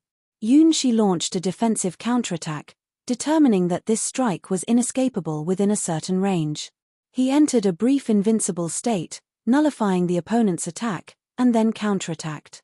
Both sides constantly adjusted their strategies and techniques in different timescales. By the time they actually faced each other, they had already made thousands of choices, attacks, defenses, and counterattacks. Raising his right hand high and pressing his left hand on the ground, Yunxi directly imitated the technique of Cassina the battle god, which he had only seen once before. The magnificence of sky dance, one of Cassina the battle god's most advanced techniques, combines the power of humans and gods. Even the mighty Xiao Longness the sky sword was forced to the ground by this move. This technique requires an extraordinary level of physical abilities. Back then, Yunxi had the support of the entire world's will as the water god, and with the blood blessing from Hydera the water god, he barely reached the minimum requirements to use this move. Without the absolute advantage of the water god's world, and unable to enter Hydera's nine-tailed mode, Yunxi, even though he remembered this move perfectly, couldn't use it at all. Just like Yun Hai's quadrant sword, the sky-flying sword is a move from the divine field. Watching her talented student, Cassina the battle god smiled with joy and took the exact same starting stance as Yunxi. At almost the same time, in the same position, they soared into the sky. Yunxi's right hand, and Cassina the battle god's right hand, both grabbed each other's shoulders. After countless choices in the river of time, this was the decision they made together. Unity of heaven and humanity, absorbing the energy of the heavens and earth, sealing the opponent's vitality. Even Xiao Longness, with her godlike body, was once bound by this move and unable to move. Even Cassina the battle god was curious about the same move, the magnificence of Skydance, being used by both sides at the same time. What would be the result when they locked onto each other? Now, the answer had come. Unity of heaven and humanity against unity of heaven and humanity, the magnificence of Skydance against the magnificence of Skydance. Neither could overpower the other, because both had entered that state. The result of using this move was a beautiful dance together in the sky. Two graceful figures danced together in the sky, forming a bridge that connected the heavens and the earth. The powerful energy of the universe resonated between their bodies. The essence of the magnificence of Skydance was the ability to suppress any outsiders with the coordinated power of the world. It represented the state of harmony between heaven and man. With the magnificence of Skydance, both sides entered a world where they could feel the resonance of the heavens and the earth, and understand each other's essence. Even Cassina the battle god himself couldn't believe how wonderful this feeling was. Just the touch of their fingertips brought their minds together, like a seamless blend of water and milk. 1,000 years of time was not wasted. It was worth it, to see you grow up, Cassina the battle god said, looking at the divine sword forged from the river of time and millennia, with satisfaction written all over his face. Teacher, it wasn't necessary to imprison me in the river of time for thousands of years. Yunshi said, with a headache, watching Cassina the battle god teach his disciple in an unconventional way. The way to forge the divine sword is indeed correct, and its power is truly astonishing. But what is the teaching method that requires you to wait for 1,000 years, until you grow up to become the sword? Isn't it interesting to wait for the green fruit to ripen for 1,000 years, and then enjoy it? Now, you can be considered a qualified heir of the battle god genre. I have been waiting for you to grow up. Cassina the battle god tilted his head, wearing an adorable expression of what's wrong with that. Chapter 981. 1,000 years later, after waiting for 1,000 years, she wanted to see how Yunshi had grown. Teacher Cassina, is your sense of time a little off? Yunshi, who had been immersed in the river of time, experienced the passing of endless ages. They could only be an observer of history. Those 1,000 years were truly 1,000 years, not a single year less. If the future shown by the White Lotus secret treasure is correct, once Yunshi reaches hero ranked, Teacher Cassina the battle god will capture them and throw them into the river of time. Some of Yunshi's elder martial sisters are still lost in the river of time and haven't returned. Yunshi even had several encounters with them in that river, even though they had never met before. It is hard to describe how it feels to be trapped in the river of time, the sand of time. Even the White Lotus secret treasure could not fully capture its essence. So, what Yunshi felt was only a tiny part of the thousands of years. For Yunshi, who is only 16 years old, those thousands of years were too heavy, like an unbearable vanishing of life. A regular hero-ranked person, once entering the river of time, would not be able to survive, let alone endure the time freezing and acceleration from Cassina the battle god. The stillness of time, as if all things in the world have lost their brilliance in the end of the sand of time. The flowing of time, like being swept into an uncontrollable storm, unable to distinguish whether it is in the past, present, or future. Even now, Yunshi still does not understand how he came back from that river of time. 1,000 years, in a blink of an eye. 1,000 years in this very moment. Just like the path of Sunwalker, when Yunshi noticed, the magnificence of Skydance had already started, and he was dancing in the sky with Cassina the battle god. Don't resist the taste of time, it's a gift from the past. Just 1,000 years, and you can come out from there, proving that you have the best talent. My other lovely disciples took an average of 1,800 years to come out from there. Cassina the battle god guided Yunshi's movements, sometimes spinning around, sometimes standing side by side. Yunshi could smell the scent on himself, a scent that didn't belong to the mortal world, but the essence of the sand of time from stepping into the river of time. Even though his body was still 16 years old, his soul and will had transformed from thousands of years of history. That was not just a hero-ranked soul, but something more noble, closer to eternity. Immersed in the sands of time for thousands of years, the ancient times opened a door to an unknown and mysterious world for Yunxi, and paved the way for him after obtaining the battle god's seed. That path leads to ultimate brilliance and glory, everlasting and never fading. I don't understand, why me? Yunxi always felt like he had experienced so much during those 1,000 years, but couldn't recall what exactly those things were. Vague memories, like a dream after 1,000 years, made the real world seem unfamiliar. Because it's you, that's why it works. I don't just choose anyone to be my disciple. Cassina the battle god leaned in close to Yunxi's black hair, tying it into a big braid, an expression of satisfaction on his face. In this moment, Yunxi shed all traces of a mortal, to the point where he couldn't even be described as human. This is exactly what Cassina the battle god aims for.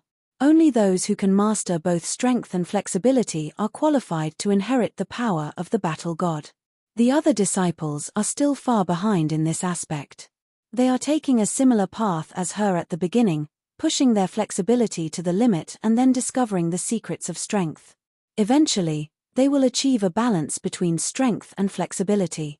This is the biggest challenge in mastering the battle god genre, and Yunxi, right from the beginning, has accomplished it.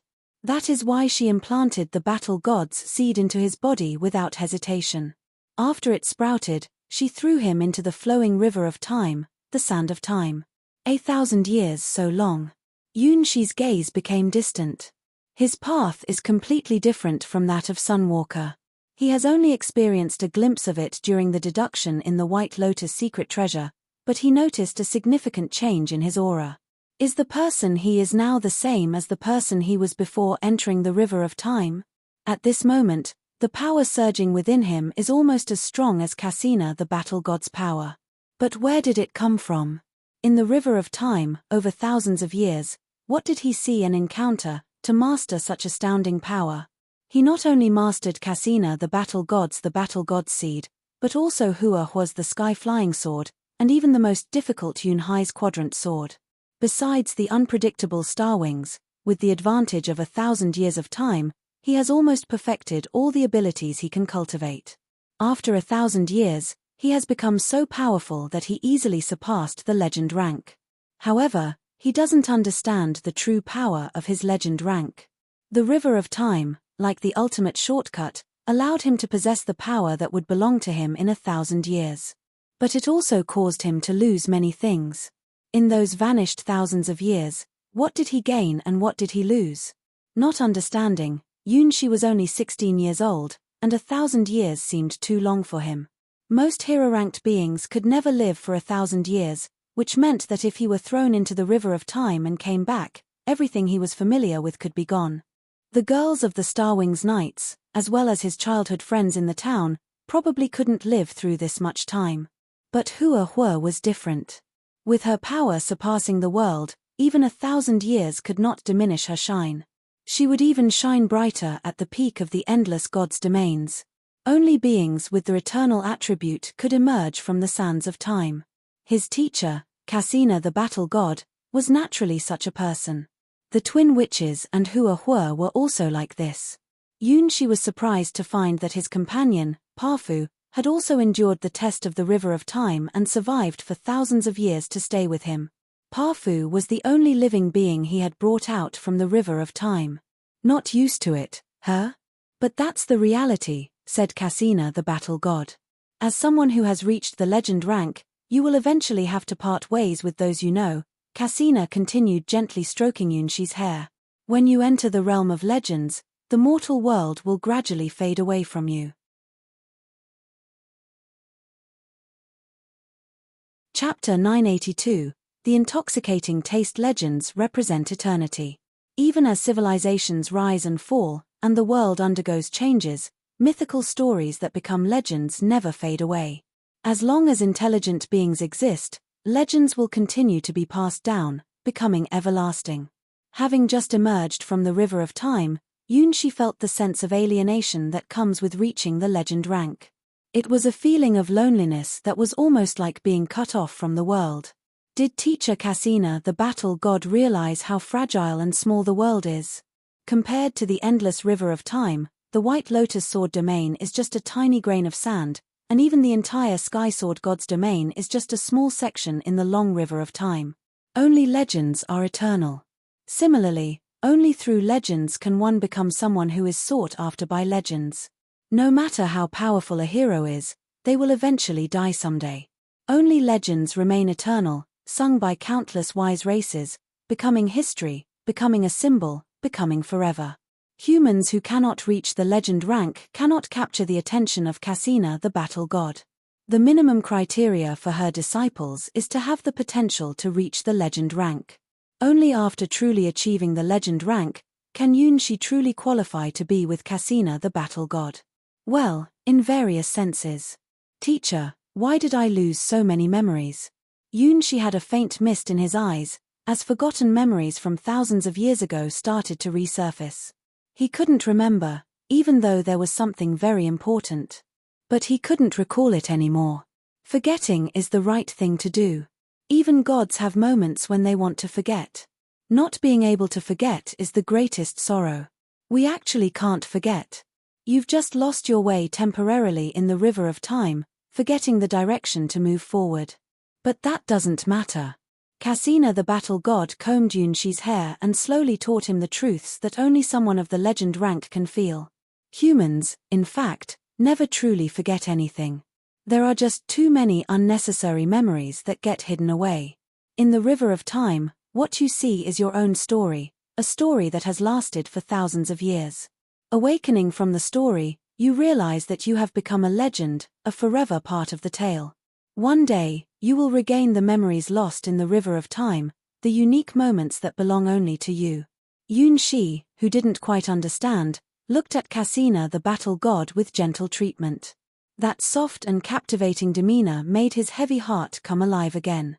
Boom, boom, boom. As if connected telepathically like the magnificence of Skydance, Yunxi naturally reached out and touched Cassina the battle god's cheek. This intimate gesture was unimaginable for him, who used to worship Cassina the battle god like a deity. Humans cannot touch divine beings, even if they are right in front of you, within reach. In Yunxi's eyes, Cassina the battle god was like a powerful deity, always above him.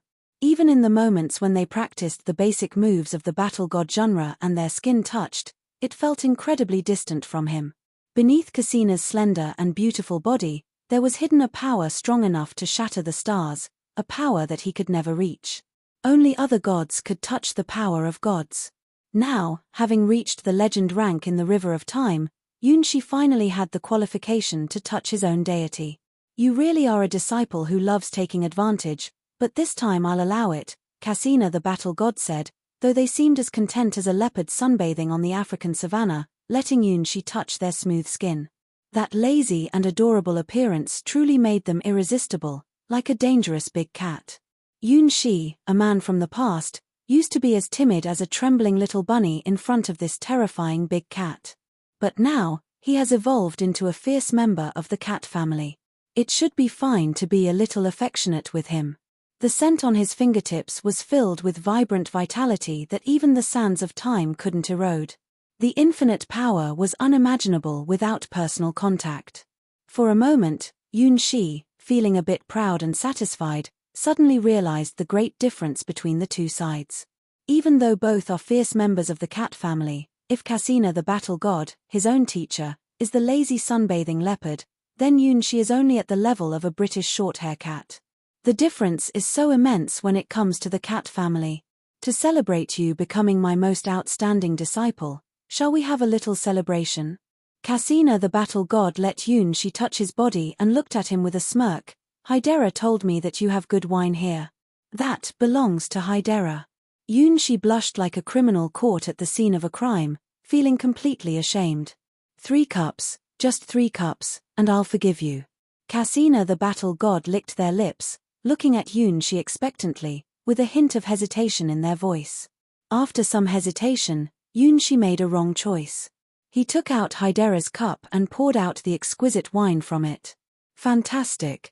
My adorable disciple, you really did it. Cassina the battle god cheered and snatched Yunxi's cup away. Gulping. With a sound, The small cup was empty in an instant, and Cassina the battle god's eyes became cloudy. Yunxi's heart skipped a beat, vaguely sensing that he had made a massive mistake. Gulping, gulping, gulping. One after another, the sound of clinking cups, Cassina the battle god became more and more sober, but there was a burning flame in their eyes, growing hotter and hotter. She looked at Yunxi's eyes, dangerous, very dangerous, like a leopard basking in the sun on the African savannah, looking at a harmless little rabbit. Well, now it was the eyes of a British short-hair blue cat. Although they were both members of the cat family, when a leopard wanted to prey, it didn't matter what kind of animal the other party was. When it wanted to eat, it would eat. When it wanted to drink, it would drink. When it wanted to dance, it would dance. When it wanted, it would naturally be in a happy and clean state. Laneham, compared to the fruits she had eaten before, this one was indeed extra tender and juicy. It was truly a perfect example of her careful cultivation, from being green and immature to mature. Teacher Cassina. Before Yunxi could finish speaking, his lips were sealed by something hot and soft. The scent of Hydera's divine wine slowly spread, from the lips to the chest, and then throughout the body. That was the taste belonging to Cassina the battle god.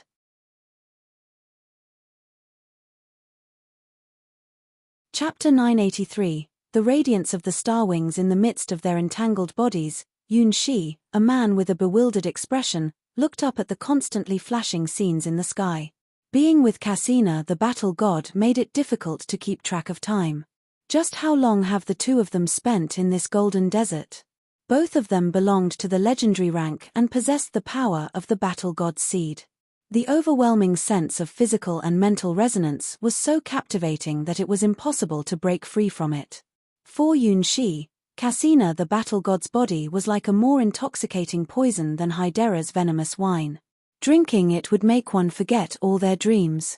Once an existence akin to a god, now she was by his side, and her slender and beautiful legs showcased the characteristics of a supple body, firmly holding him in place. The two of them spent a very exciting time together, like a joyful battle. Cassina the battle god had a strong and gentle nature. When he was gentle, he was as soft as water, and when he was strong, he was like a blazing fire. Yunxi couldn't remember how much happiness he gained during this time. This is truly a promising future. Returning to the path of predicting the future in the White Lotus secret treasure, Yunxi stared blankly at the future he had just entered. The cost is 1,000 years. Teacher Cassina the battle god, you really planned this carefully. Yunxi never expected that the battle god's seed planted by Cassina the battle god in his body would have such an effect. As long as he officially breaks through to the hero ranked, Cassina the battle god should arrive as promised and throw him into the golden river of time formed by the sand of time, waiting for him to grow after 1,000 years. For anyone, this is a great opportunity. You could even say it's a dream come true. By just sacrificing 1,000 years of time, there is hope to enter the legend rank. This opportunity is even rarer than the appearance of the White Lotus secret treasure. Yunxi doesn't know what kind of sacrifice Cassina the battle god has to make, but it's easy to imagine that 1,000 years of time in the river of time is not given away for no reason. Even as a legend rank Cassina the battle god, it probably takes a lot of sacrifice to make the river of time accept a life that doesn't belong there. It can be said that after understanding Cassina the battle god's way of teaching, Yunxi is very grateful to this teacher who always seems lazy. Not all teachers are willing to put in so much effort for their students. This future can be said to be full of hope, and in a certain sense, even clearer and more understandable than Sunwalker's path. By sacrificing thousands of years, one can almost certainly obtain the power of the legendary rank. The Sky-Flying Sword. Yunxi's Quadrant Sword. All of the sword techniques that Yunxi practiced could enter a godlike field. He mastered the divine technique called the Magnificence of Sky Dance. Finally, he could spend time with his own teacher Cassina the battle god in a hot and exciting way.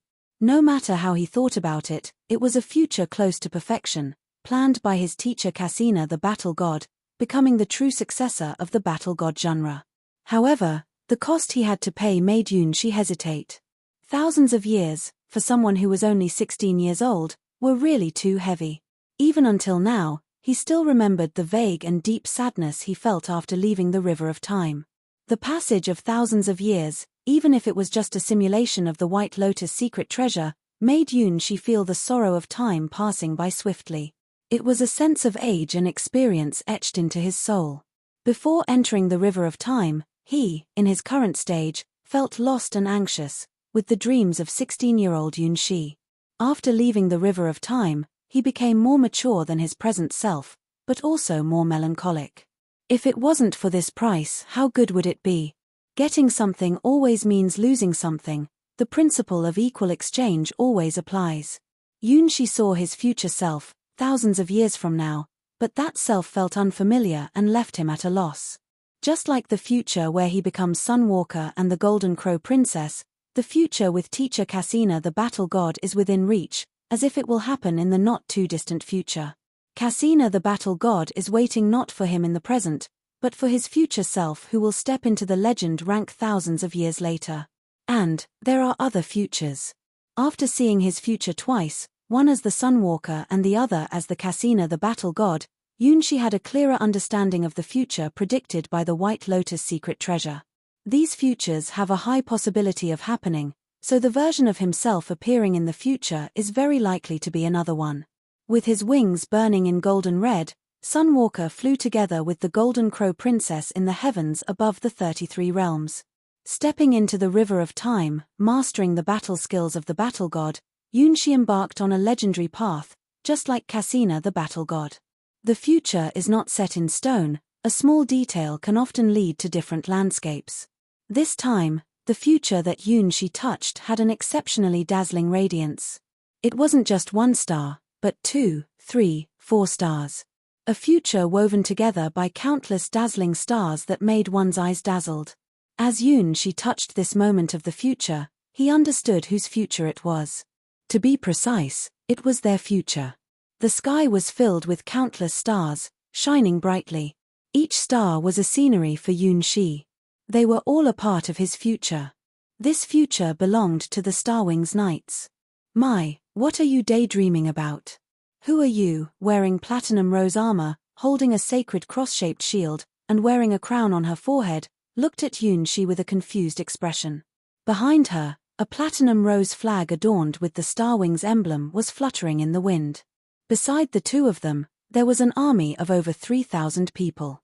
The leader of the Starwings Knights, Who Are You, the vice leader, Xiao Cao, the secretary, Ling Ling, the treasurer, Mai Lan, along with the members of the Night and Magic Squad, Robin, Mumu, and Yunxi, were all gathered together. Not only that, but there were also many, many faces that Yunxi didn't recognize. Those creatures with long, pointed ears are the superior race from the faraway western god's domain, the fairy race. The girls with horns on their foreheads and long tails behind them are the companions of the dragon race, the half-dragon people. In the sky, there were even real dragons flying. Not just one, but some members of the Starwings Knights that Yunxi knew became Dragon Knights. This is a diverse army made up of multiple races, from the swordsmen from the eastern god's domain to the dragon riders from the western god's domain, and even rare beings like Lamia and Merfolk. Without exception, they are all beautiful and lovely women, many of whom are part of Yunxi, the man's, Million Bride army, and there are many, many faces that Yunxi doesn't know yet. The only thing they have in common is that their bodies all have Yunxi's seeds, which are life seeds planted with the power of the stars. And from what Yunxi can feel, there are many more connections than just these. Report, the 2nd and 3rd squadrons have launched an encirclement from the east and west. Report, the 7th Aerial Magic Knight Squadron, Gigabit Wings, has shot down the enemy's air combat corps. The Special Operations Magic Team is destroying the enemy's 3rd stronghold. The 4th Spiral Forbidden Curse is being activated and is expected to be completed in 1 hour. While Yunxi was lost in thought, various commands flowed like snowflakes to Who Are You, who was in the center of the Starwings Knights. Keep attacking, don't stop. Gigabit Wings, switch to ground attack and prevent the enemy from taking off again. After the Special Operations Magic Team completes their mission, they will rest for an hour and then continue preparing for the Spiral Forbidden Curse. Who Are You, a young woman, gave one command after another. She had grown from being a noble lady to becoming the true leader of the Starwings Knights. However, she didn't choose to lead her family's Holy Knight group. Instead, she chose the Starwings Knights. Once just a small knight group gathered together because of Mai's black hair, they had now become a legendary force that shook the entire night sky. Now, the Starwings Knights carried a glory and brilliance that humans couldn't even imagine. They were currently fighting against a terrifying army that made the entire Endless Gods domains tremble. It was led by an exotic insect princess and consisted of billions of insect soldiers. Wherever their insect wings flew, everything turned into food. Plants, animals, and even entire planet. There is nothing that the swarm cannot devour.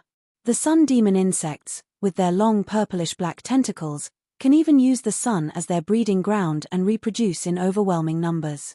The number of units in the battle between the two sides reached a despairing ratio of tens of thousands to 1. On average, one member of the Starwings Knights had to face tens of thousands of insects. Any other Knight Order in the Endless Gods domains would have already collapsed in such a dire situation. Only the Starwings Knights managed to hold their line steadily, and occasionally even pushed back the enemy. Such miracles can only be created by the Starwings Knights. Because the Starwings Knights are a completely integrated superrace mixed army. Here, they possess tactical abilities that no regular Knight Order in the Endless Gods domains can achieve. All members of the Knight Order coordinate with absolute harmony. Never have they betrayed, fought over power, or even had logistics disputes. The Starwings Knights can maintain full combat effectiveness in any harsh environment, even in situations where supplies are completely lost. Well, mainly because they have Mai's bread, an incredible strategic supply. No matter how tired or weary they may be, as long as they can eat bread made by Mai herself, they can immediately regain their energy and continue fighting. Why haven't you surrendered yet? You clearly have no chance of winning. From the other side of the starry sky came the confusion of the insect princess who invaded. The army of demon worms she leads are natural enemies of the sun. The terrifying sun demon insects, with their purple-black long tentacles, can only hatch and survive by feeding on the sun. A swarm of insects that can devour even the sun brings deep despair to humanity. In God's domain, where the sunlight has been lost, often before the insect army even lands, complete collapse has already taken place. Because we have our own sun. As long as the sun in our hearts remains, you won't be able to cross this battle line. In the sky, dozens of retro-looking fighter jets with quantum radiance flew by. They resembled old-fashioned propeller planes. However, these fighter jets were equipped with real star quantum computers, each possessing the power of quantum jumps, allowing them to engage in space battles. In addition to the unexpected star quantum computers, they also carried the unique gigabit wings system of the Endless Gods domains. Faced with the overwhelming barrage of attacks from the insect swarm that brought despair, other cutting-edge weapons from the Mechanus Gods domain could only escape in a panic. These fighter jets, on the other hand, would always charge forward fearlessly, enduring the despair-inducing multiple barrage attacks. Next, it was a glorious moment for gigabit wings. No matter how many bullets were fired at them, these planes would absorb them all and then return them. The swarms of insects that were destroyed by their own bullets would even drop countless gems, just like the scenery Yunshi saw in Crystal Creek Valley. Why won't you become mine? Resisting is meaningless. The will of the insect princess cannot be defied. More and more dense swarms of insects fly from the other side of the starry sky, crossing the vastness of space, launching fearless attacks on the Endless Gods domains. Even though the Starwings Knights obliterate wave after wave of insect armies, there will always be more swarms coming to replenish the front lines. This is the great terror of conquering the stars, the power of the insect princess that makes the Endless Gods domains tremble. Each insect princess, who embarks on a journey to conquer the stars with their own independent swarms, is a nightmare for beings with endless wisdom. Those creatures with long purple-black tentacles, carrying incomplete light furnaces in their bodies, are some of the most terrifying ultimate warriors in the universe, capable of destroying entire worlds. What's even scarier is that these terrifying warriors can be mass-produced. All they need is a suitable sun as an incubator, and the number of sun demon insects can be counted in hundreds or thousands. When they gather together and release beams of sunlight, they can even turn a planet into dust in an instant. Such demon worms. A bead of sweat dripped down Yunxi's forehead. No matter how you looked at it, those demon worms seemed to have some inexplicable connection to him. Even the voice of the insect princess, which came from the distant stars, had a sense of familiarity. That aloofness and arrogance, that willingness to invade the entire order of the endless gods' domains for their own desires, challenging the will of the universe with their own strength. It must be a mistake. He has never encountered such a scary insect princess before.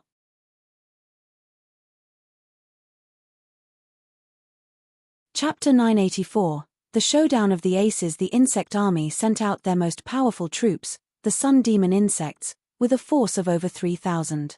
Each sun demon insect that landed on the ground had the power to destroy the world, like a weakened version of the Sunwalker. This troop doesn't actually exist in the insect army's hierarchy. It is a special unit exclusive to the insect princess. Wherever its purplish-black long whiskers swept, everything turned to dust. And when more than 10 sun demon insects gathered, they could unleash an attack called Black Particle, which could directly destroy a standard-sized planet. Facing the enemy's strongest unit, the Starwings Knights also sent out their own ace. In the midst of a long dragon roar, a gigantic creature as big as the stars slowly leapt out from behind the Starwings Knights. What is that? Yunxi looked at the massive war tool surrounded by countless dragon roars. He had no idea that the Starwings Knights had such an ultimate weapon. 1, 2, 3. Countless void beetles were released from this enormous creature, while one after another, the most powerful intelligent creatures from the endless gods' domains soared into the sky. This was a dragon's nest, the ultimate battle tool of the endless gods' domains, the highest mystery from the godly dragon's domain. Legend had it that with just one dragon's nest, they could annihilate a divine realm. The color of this dragon's nest was sacred silver. Yunxi had caught a glimpse of a white holy dragon, whose true name was Mumu Narable, the sacred dragon of Asher. Asher's apostle. Is this enormous dragon nest the ultimate weapon she built? Upon careful observation, Yunxi discovered a large population of windsail jellyfish residing in the water god's world on top of this silver-white dragon nest. Occasionally, he would even catch glimpses of the dance of the dark butterflies. So, this really is the war fortress belonging to the Starwings Knights. To think that the Starwings Knights, still so weak now, would possess such immense potential in the future, even capable of single-handedly resisting the army of insect princesses crossing the starry sky. Roar, roar, roar. Dog, dog, dog. In the endless void, the battle ignited the entire night sky in an instant. Both sides, unleashing their ultimate cards, engaged in an intense long-range bombardment battle with the sun demon insect army at the core on one side, while continuously releasing war dragons to forcefully advance towards the enemy front on the other side. In the battle between Mechanus God's domain and sun demon insect, the tactics used were like a showdown between a heavy battleship with supercannons and a space carrier with countless fighter jets, back in a war era. Sometimes, black particles would strike the dragon's nest, creating a horrifying black cave. Other times, a fast-moving white dragon would dive into the camp of the sun demon insects and unleash waves of dragon roars, crushing the insects into dust. The dragon's nest itself had a terrifying ability to heal. Thanks to the hard work of the jellyfish-like creatures called wind sailors, the wounds caused by the attacks would quickly be repaired. The sun demon insects were fearless insect soldiers who were willing to risk their lives. Even if a few of them were killed by the dragon roar waves, new units of sun demon insects would quickly be replenished from behind. The shining light of gigabit wings occasionally sparkles in the night sky, which has become a battlefield at the level of gods. And the flag of the Starwings Knights still shines on this level of battlefield. With only the size of a single Knight Order, and not even a large Knight Order with hundreds of thousands of members, they managed to resist the invasion of the ultimate insect troops. The image transmitted by the planet's quantum computer group to the endless gods' domains has shocked countless people. The name of the Starwings Knights echoes through the stars. Their future can actually be so glorious.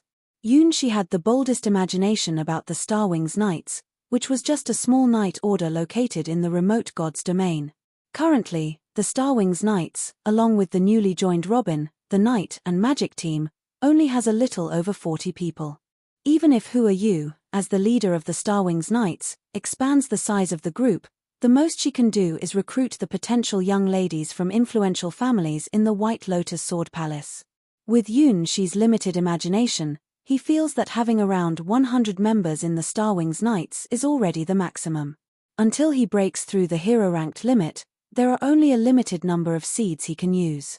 It wasn't until White Lotus' secret treasure showed him this future that he could have imagined the Starwings Knights growing to this size and level. Not only did the number of members increase to the point where they had to establish a second and third division, but they also formed the Gigabit Wings, an air magic cavalry unit centered around the planetary quantum computers. Finally, they even built the ultimate war fortress called the Dragon's Nest in the Endless Gods domains. Looking at the future composition of the Starwings Knights, this small group has transcended the boundaries of civilization, forming a diverse army with members from different races. Yunshi saw various members in the close guard battalion of Hua Yu, a woman. Among them were fairies, half-dragon people, giants, dark fairies, lamia, mermaids, and even girls with demonic appearances. Without exception, the Starwings Knights only accepted female members into their ranks. Judging from this terrifying number, the seeds he had sent out must have numbered in the thousands long ago. In this future, the connections between the seeds planted on himself seemed to be even more intricate than a spiderweb. What happened for this small group of only a few dozen people to become a legendary legion capable of conquering the endless gods' domains in the starry sky? Who are you? Yunshi looked at the blooming platinum rose beside him with a complex gaze. On her body, there was also the aura of the legend rank, and the platinum crown on her head made her appear as noble as a queen.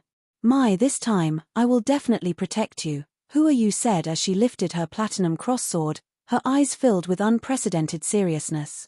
The tragedy that happened back then will never happen again.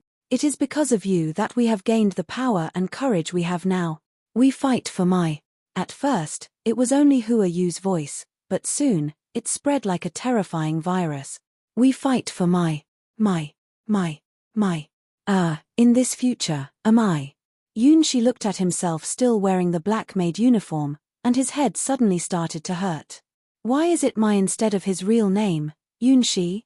Does he have to wear this black maid uniform even in the future's interstellar war? This is just too embarrassing.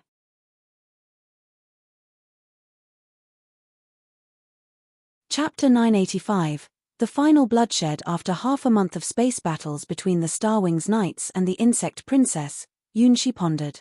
This future should be fine. They have such potential and future.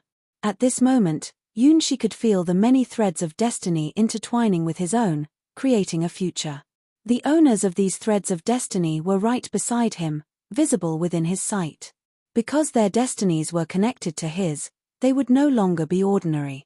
They also shared some blessings from the stars, and in the distant future, they would become his strength, fighting for him in the starry skies, like his wings. The Starwings Knights, they were a collective, like a butterfly gently fluttering its wings, eventually causing a huge storm in the sky. The Dragon's Nest was successfully built, and it seems like My Lan and the others' chests have also grown a little bit. Remembering the scenery he observed in the future with the Starwings Knights, Yunshi had a bold speculation. The plan to capture the demon dragon by the Starwings Knights seems to have been successful, or at least partially successful. Looking at the confident expressions and improved figures of the civilian girls in the more vibrant future Starwings Knights, it appears that everyone's chests have developed better. This future seems closer to the present timeline than 1,000 years after Cassina the battle god, making it more real. Since this was a large-scale celestial battle, Yunshi didn't directly participate as an observer. However, based on the rule that the more connection seeds, the stronger one's power, he also had the strength of the legend rank in this future.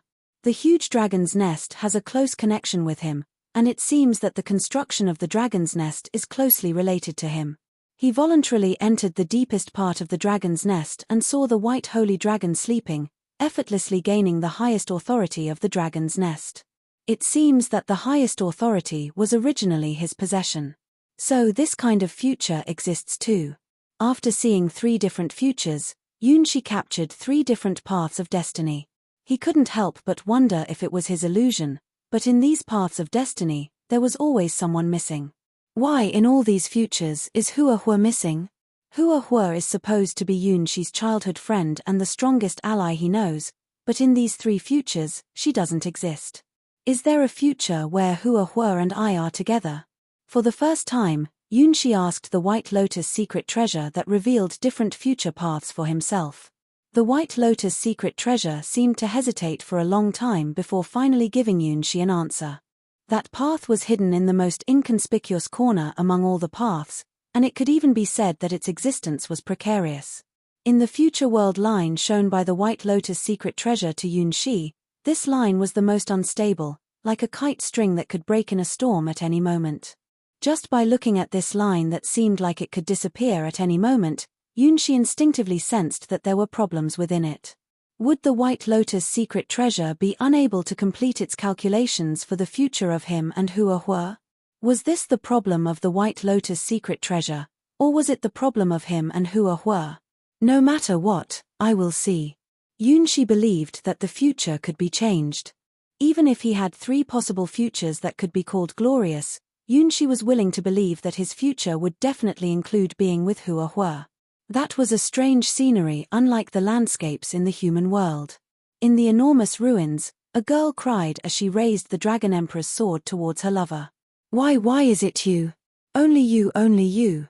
I can't accept it. What's going on here? Yunshi, stunned, watched as Hua Hua approached him with a drawn sword, a sight he had never seen from her before. Hua Hua, can you please let me explain? In this timeline, Yunshi's gaze seemed even gentler and more forgiving than usual. Whenever he looked at Hua Hua, it was like he was looking at a child who would never grow up. No. You're not my little she. Someone like you is not my little she. Liar, big liar. The more gentle Yunshi's voice became, the angrier Hua Hua became.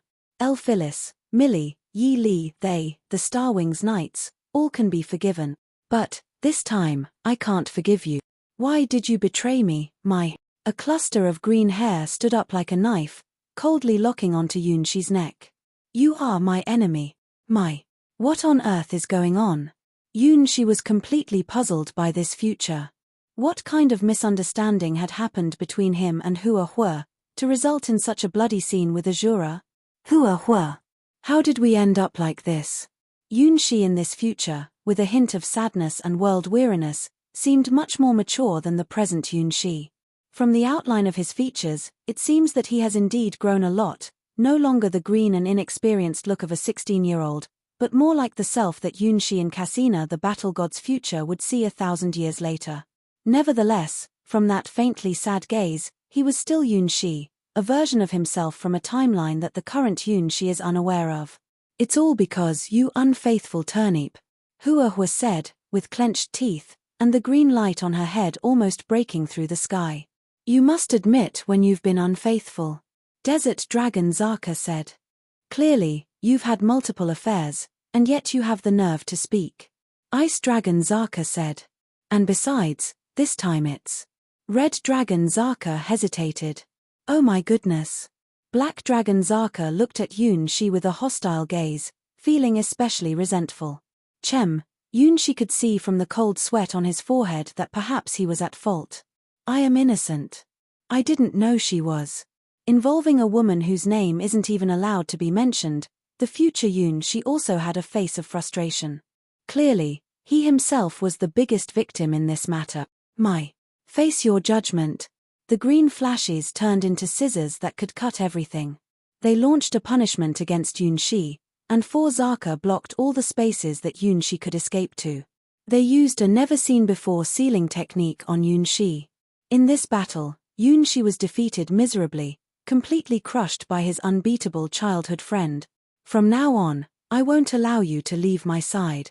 Hua Hua pierced Yunshi's body with the Dragon Emperor's sword, her eyes becoming crazed. This is the end of blood.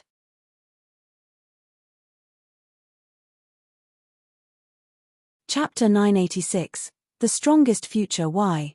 Would the future turn out to be such a tragic ending? After witnessing the bloody and devastating conclusion of the White Lotus secret treasure simulation, Yunshi's eyes were filled with indescribable sadness. He couldn't believe that he would fall for his first love, under the dazzling Hua Hua, who was like the queen of summer in his heart. The time they spent together was very happy, even when Hua Hua forcibly made him wear the black greatsword-made outfit and enter the White Lotus Sword Palace as Mai. He never thought he would become enemies with Hua Hua. After realizing he was the reincarnation of one of the stars, he once wanted to quietly leave Hua Hua's side and wander alone in the distant god's domain. But in the end, he chose to stay. He likes Hua Hua.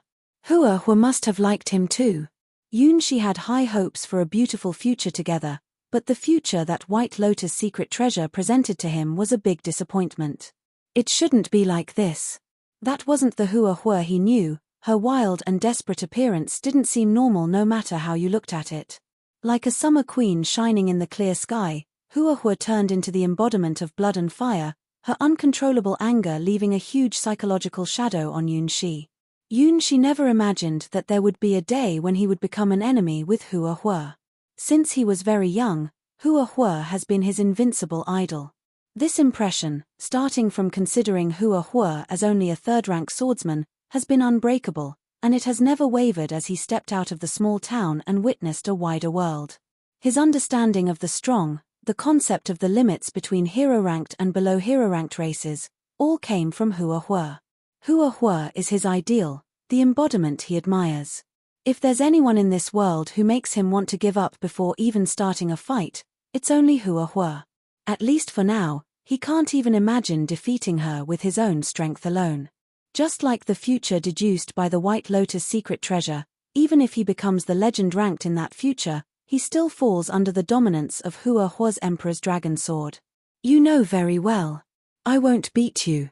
It's not just because I'm not strong enough, but because Yunxi can't bring himself to harm Hua Hua. From the very beginning, he would lose to Hua Hua in battle, because she is the queen of summer in his heart. Even when he had the endless blessings of the water god in the world of the water god, and used the magnificence of sky dance to suppress her, Yunxi never had the slightest intention of hurting Hua Hua. How could he possibly harm Hua Hua? But he did hurt her indeed. He himself didn't understand what was happening.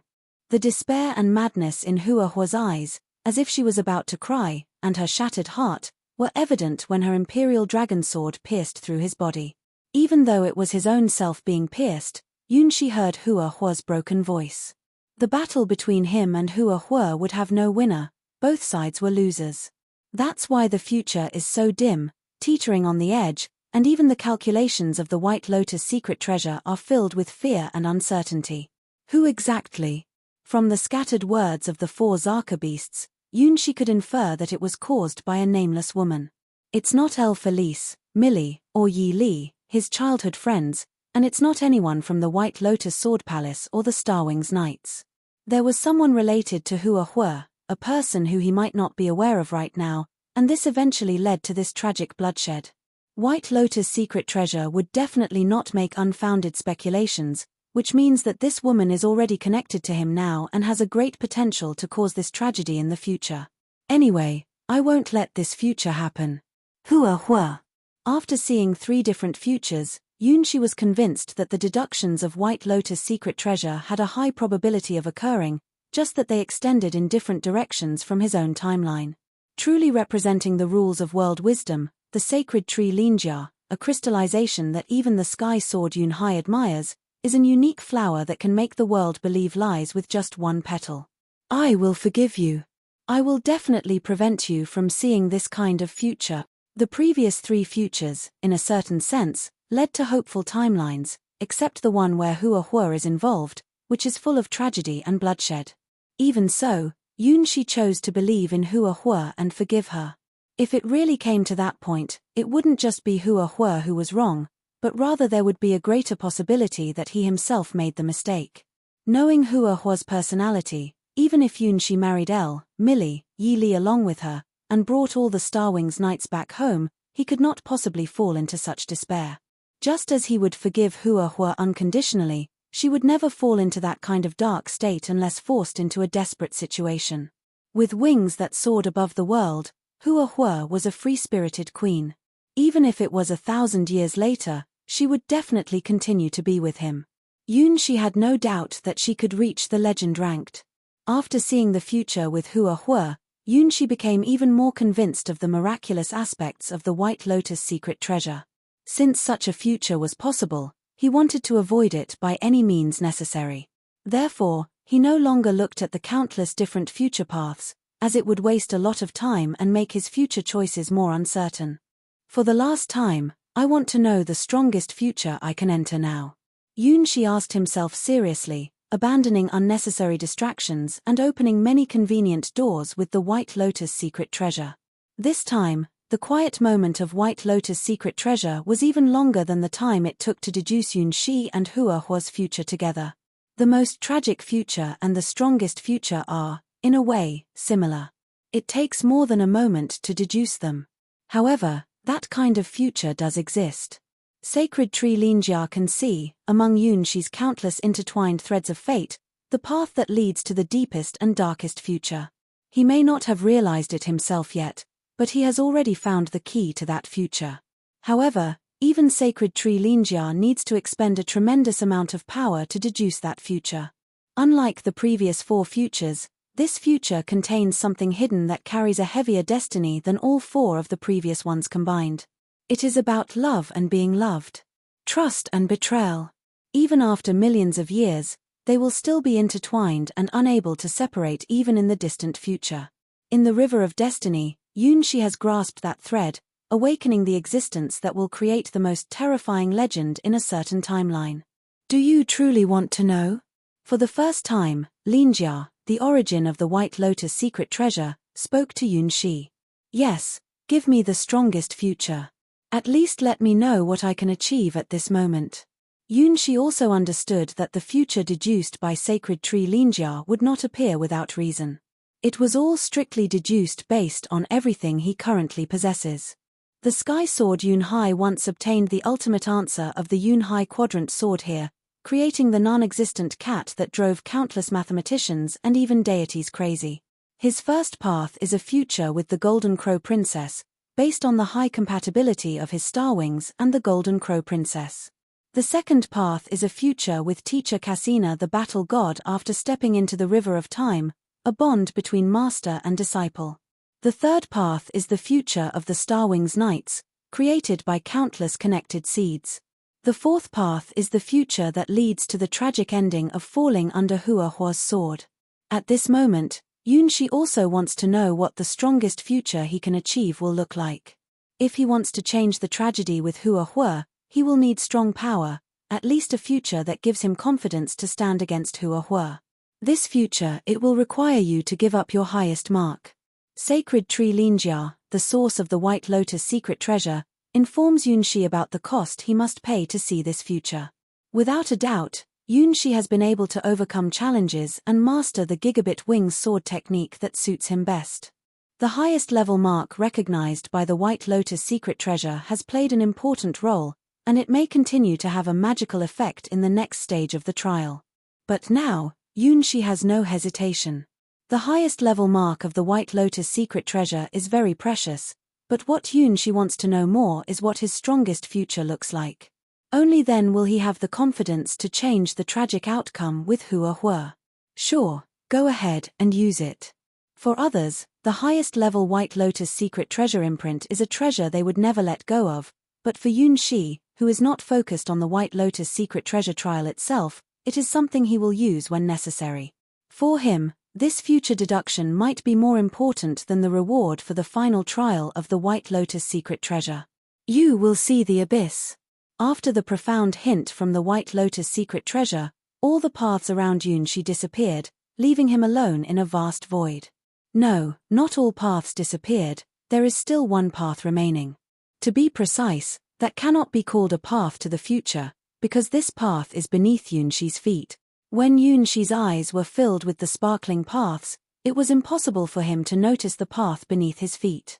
That path was none other than an abyss itself, instantly swallowing Yunxi. My master. Are you truly willing to come to this side? A voice that seemed familiar echoed in Yunxi's ears as he fell into this endless abyss. In no time at all, Yunxi fell deep into the abyss. There was no light here, only a large group of multilegged creatures that lived in the shallow regions of the abyss, resembling various kinds of squids. Yunxi had seen these creatures during the sacrifice ceremony of the divine priestess. They were ultimately incinerated by Sunwalker Hula Azda, the embodiment of the sun god, and turned into a string of barbecue. Even though they were referred to as evil gods outside, they were just the inhabitants of the surface of this abyss. The region where Yunxi fell was far beyond this area. The contamination continued to deepen, and the whispers of ancient gods filled Yunxi's ears. Want some candy? This is a very comfortable and cozy world here. Don't worry about anything, just have a nice sleep, and when you wake up, the world will be different. This voice sounds somewhat familiar. It's really cute and sweet. Falling, it seemed to touch something familiar again. Oh, it's you? We can't go down there. That isn't. It was a familiar voice, but where had I heard it before? My consciousness started to blur, and it felt like I was about to fall asleep. Splash. Like a pebble falling into a calm lake, creating ripples after ripples. Where am I? In the depths of the abyss, can there be such colors? It's not black, but gold, a kind of golden color with a mysterious and nameless aura. Here is one of the areas located at the bottom of the abyss, which cannot be observed or accessed by people. Yunxi opened his eyes and found himself immersed in a golden ocean, not knowing if it was in a gaseous or misty state. The liquid enveloped his body, cleansing his soul. My master, you have finally come here. So this is indeed an inevitable fate. The voice of heavenly demon Elise whispered in Yunxi's ear, as if witnessing the arrival of an era. Yunxi reached out his hand, and although there was nothing around, there was a sense of realization that he had touched a forbidden taboo. There was no turning back anymore. So, let him clearly see what is in this future that can only be accessed with the key of supreme heavenly demon Elise, and what makes the White Lotus secret treasure call it the strongest future. This action caused ripples in the nameless and chaotic ocean. And so, Yunxi saw that sword. Among the 3 swords that represent the past, present, and future in the will of the stars, this is the one that Yunxi didn't choose. The sword is sealed by a golden crystal, as if it is still in a dormant state. The sword itself has a cold and ruthless red-black color, and on the hilt, a magic eye slowly opens, as if a taboo has been broken. Is this sword? Yunxi recognized it at first sight, this once elusive magic sword that the will of the stars recognized as the pinnacle of the endless starry sky. The name of this sword, the name is. There was a name on the tip of Yunxi's tongue, but he couldn't say it. Unlike the Starwings, the name of this sword is despairing, it never brings happiness to anyone. Because this sword was born with only one purpose, to slay the highest deity.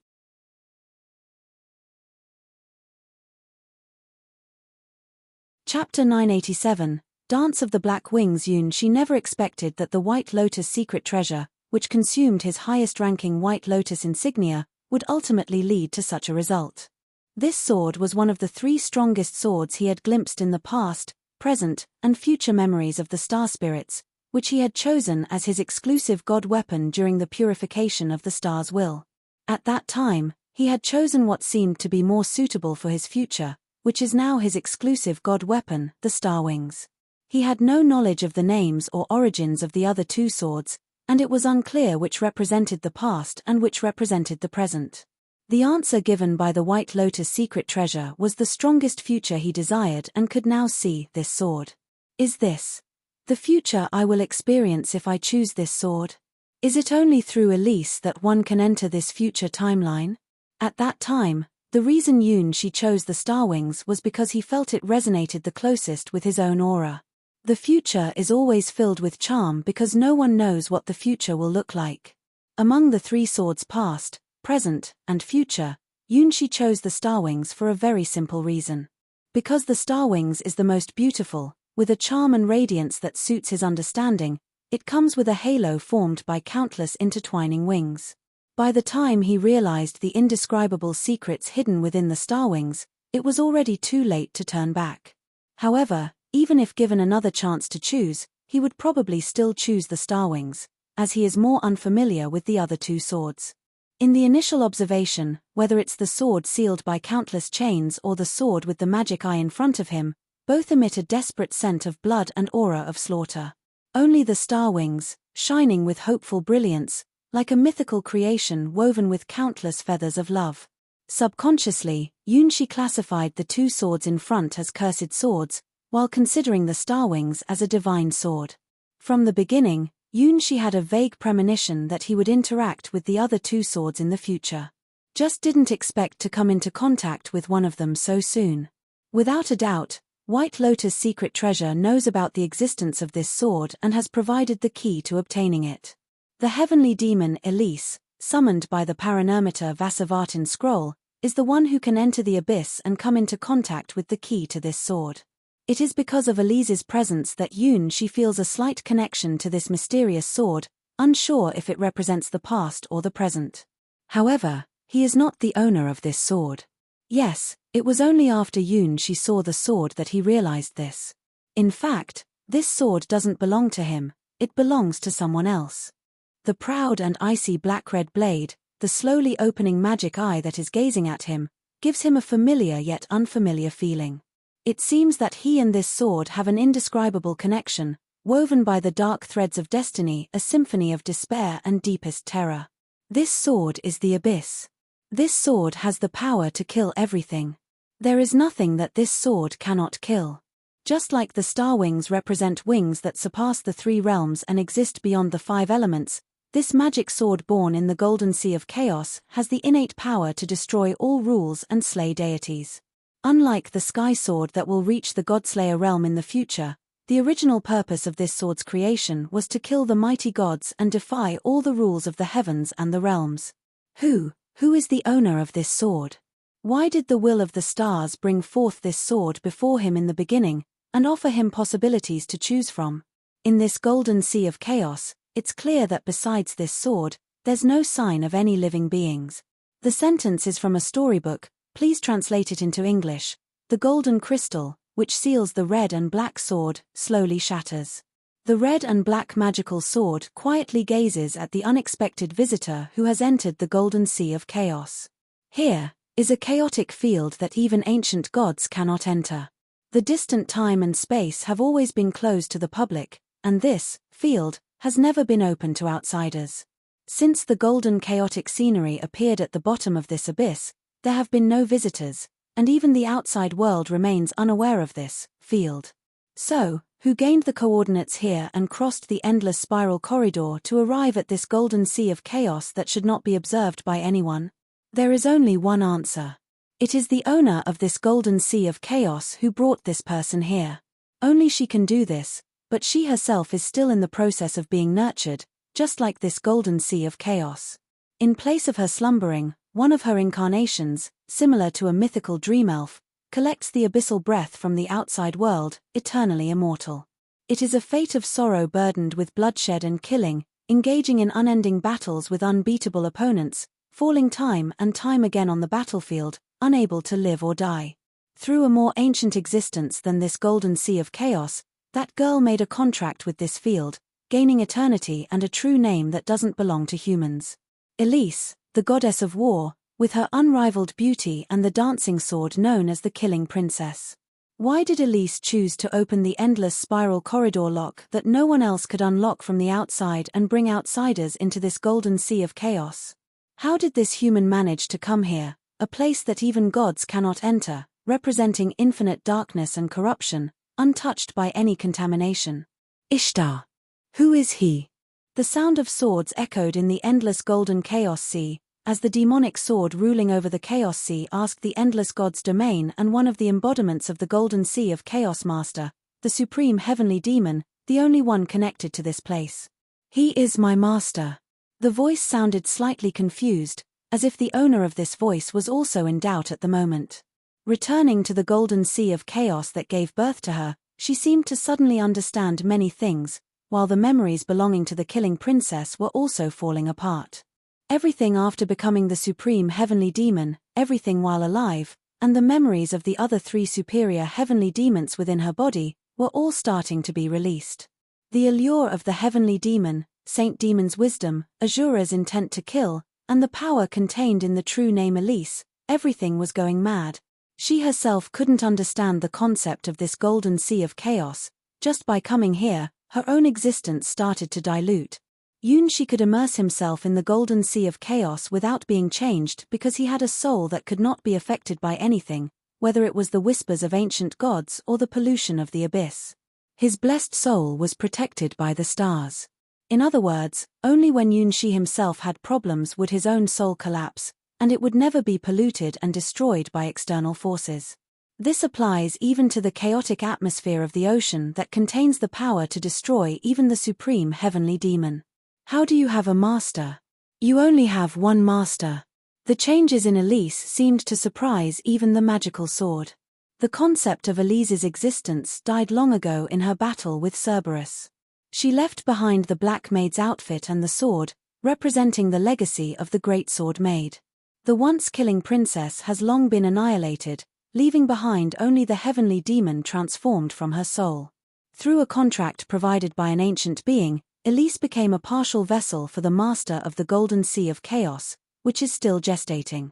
She collects the essence of despair and slaughter, walking on the battlefield of the endless god's domain. She no longer needs to personally engage in slaughter, just calmly observe the killings, madness, despair, and blood of these intelligent beings to gather corresponding abyssal power. After a certain period of time, she returns to the Golden Sea of Chaos and provides the collected abyssal power as samples here.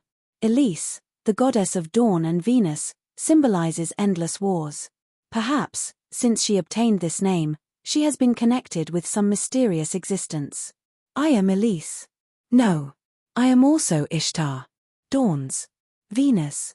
Elise, who separated from Yunxi, held her forehead, feeling weak and unstable all over her body. Return, you are severely damaged. The magic sword issued a mandatory command, making Ishtar return to the inside of the sword. Elise, whose self-being began to disintegrate, quickly returned to the sword. That place was the dwelling of her heavenly demon form and the entity of her supreme heavenly demon form. Witnessing this scene, Yunxi finally understood that Elise was indeed a part of this sword. She was the only tendril extending from this golden sea of chaos to the endless god's domain. Elise is a part of this sword. As Elise forcefully returned, Yunxi instantly felt the connection between himself and the sword. It was a bridge built by Elise's presence, connecting him and the magical sword. The proud and unknown sword stood silently in the center of the golden sea of chaos, waiting here for millions of years. The owner of this golden sea of chaos had not yet been born and was like the golden crow princess nurtured by the Queen Mother of the West, trapped in a chaotic and ignorant shell. Waiting for her to open her eyes and pull out this magic sword, the endless starry sky will tremble for her. She will be the born demon king, the legend that slaughters the gods. Why is this my future? Yunxi couldn't understand why he came here and knew such a secret that could shock the entire endless god's domain. Clearly, this sword doesn't belong to him, at least not to him now. Unlike the Starwings, this sword has already distinctly chosen its owner and has been waiting for her awakening. So, why would this be the strongest future for myself as shown by the White Lotus secret treasure? Do you desire power? The magic sword standing in the center of the chaotic sea emitted a soul-shaking sound after forcibly retrieving the key that could open the golden door of the Chaos Ocean. If you want power, why don't you make a contract with me? Offer the blood of the gods as a sacrifice to this ocean, the master of this ocean. Ah, is this the future that awaits? It's not the Starwings, but the future that chose to make a contract with this magic sword. It turns out that such a future is also possible, and the calculations of the White Lotus secret treasure were not wrong. From the moment he met Elise, this future had already begun, but he himself didn't realize it. Elise is not only the legendary Great Sword Maid, the killing princess, but also the goddess of the morning star, the key to opening the golden sea of chaos. Tell me your name. Even though it seems like they are asking Yunxi, he actually doesn't have a choice. From the moment he entered this vast and chaotic golden sea, there was only one destiny. Controlled by the owner of this golden sea of chaos, becoming a disciple of chaos just like Elise. Because the owner of the golden sea of chaos has not fully awakened, he is just a temporary substitute. May. Accidentally, Yunxi said a name that almost felt like his real name. Well then, accept it. This is your destiny. Several black chains extended from the hilt of the magic sword, forcefully pulling Yunxi towards it. The deep black chains instantly tore through Yunxi's hand, entered his blood vessels and nerves, and finally connected to his heart, revealing golden runes that represented the power of the Demon King. Amidst excruciating pain, Yunxi felt like his body was no longer his own. Like the rhythm of a gigantic black gear turning. A suffocating feeling poured down like an endless abyss. Elise saw endless killing, war, and destruction, all turning into memories flowing through Yunxi's veins and nerves. Along with it came the true name of this sword. This is a demon sword born from the Golden Sea of Chaos, naturally the sword of the Demon King. Its name is not known yet, but when its owner opens their eyes and emerges from this Golden Sea of Chaos, they will inevitably commit their original sin, killing gods. Not just one, but 2 gods, killed by the god-killing unit, because it was born in this Golden Sea of Chaos for this mission. At this moment, it has not yet grown into its complete form, but it already possesses the power to control Yunxi's body and give him the path of the Demon King. Hiss! Endless black feathers flew from behind Yunxi, a single black wing extended. It was a sign of the chaos power entering his body and the arrival of some kind of consciousness. What you look like doesn't matter at all, it's the soul that can hold the aura of the Golden Sea of Chaos that is valuable. Yunxi saw his own future and understood why the White Lotus secret treasure believed without hesitation that this was the strongest future he could achieve. Abyssal condemnation. That is the true name of this magic sword. Astaroth. That is the name of the owner of the Golden Sea of Chaos. Black long hair cascaded down, showing shades of an endless abyss, similar to Elise's locks.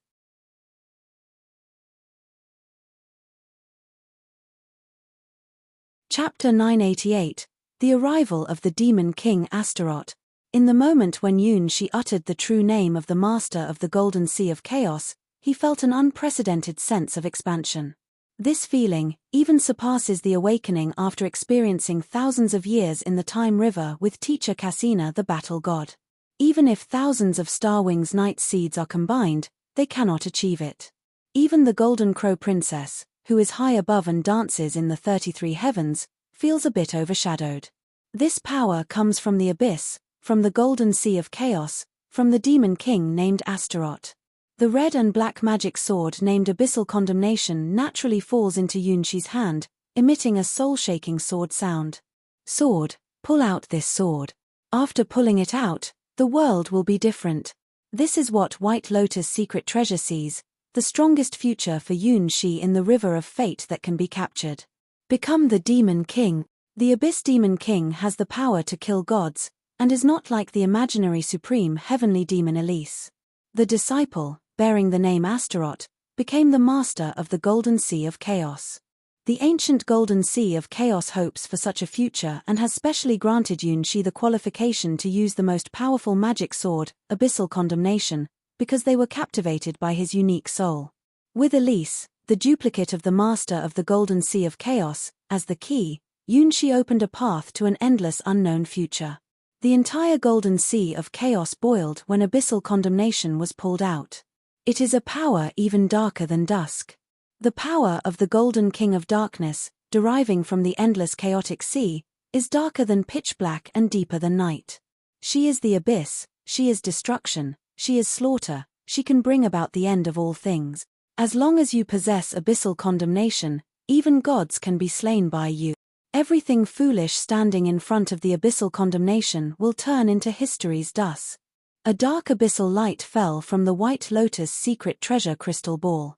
Wearing a pitch-black armor, with beautiful black long hair, an elegant and slender figure, and chaotic golden eyes, a shadow stepped onto the battlefield.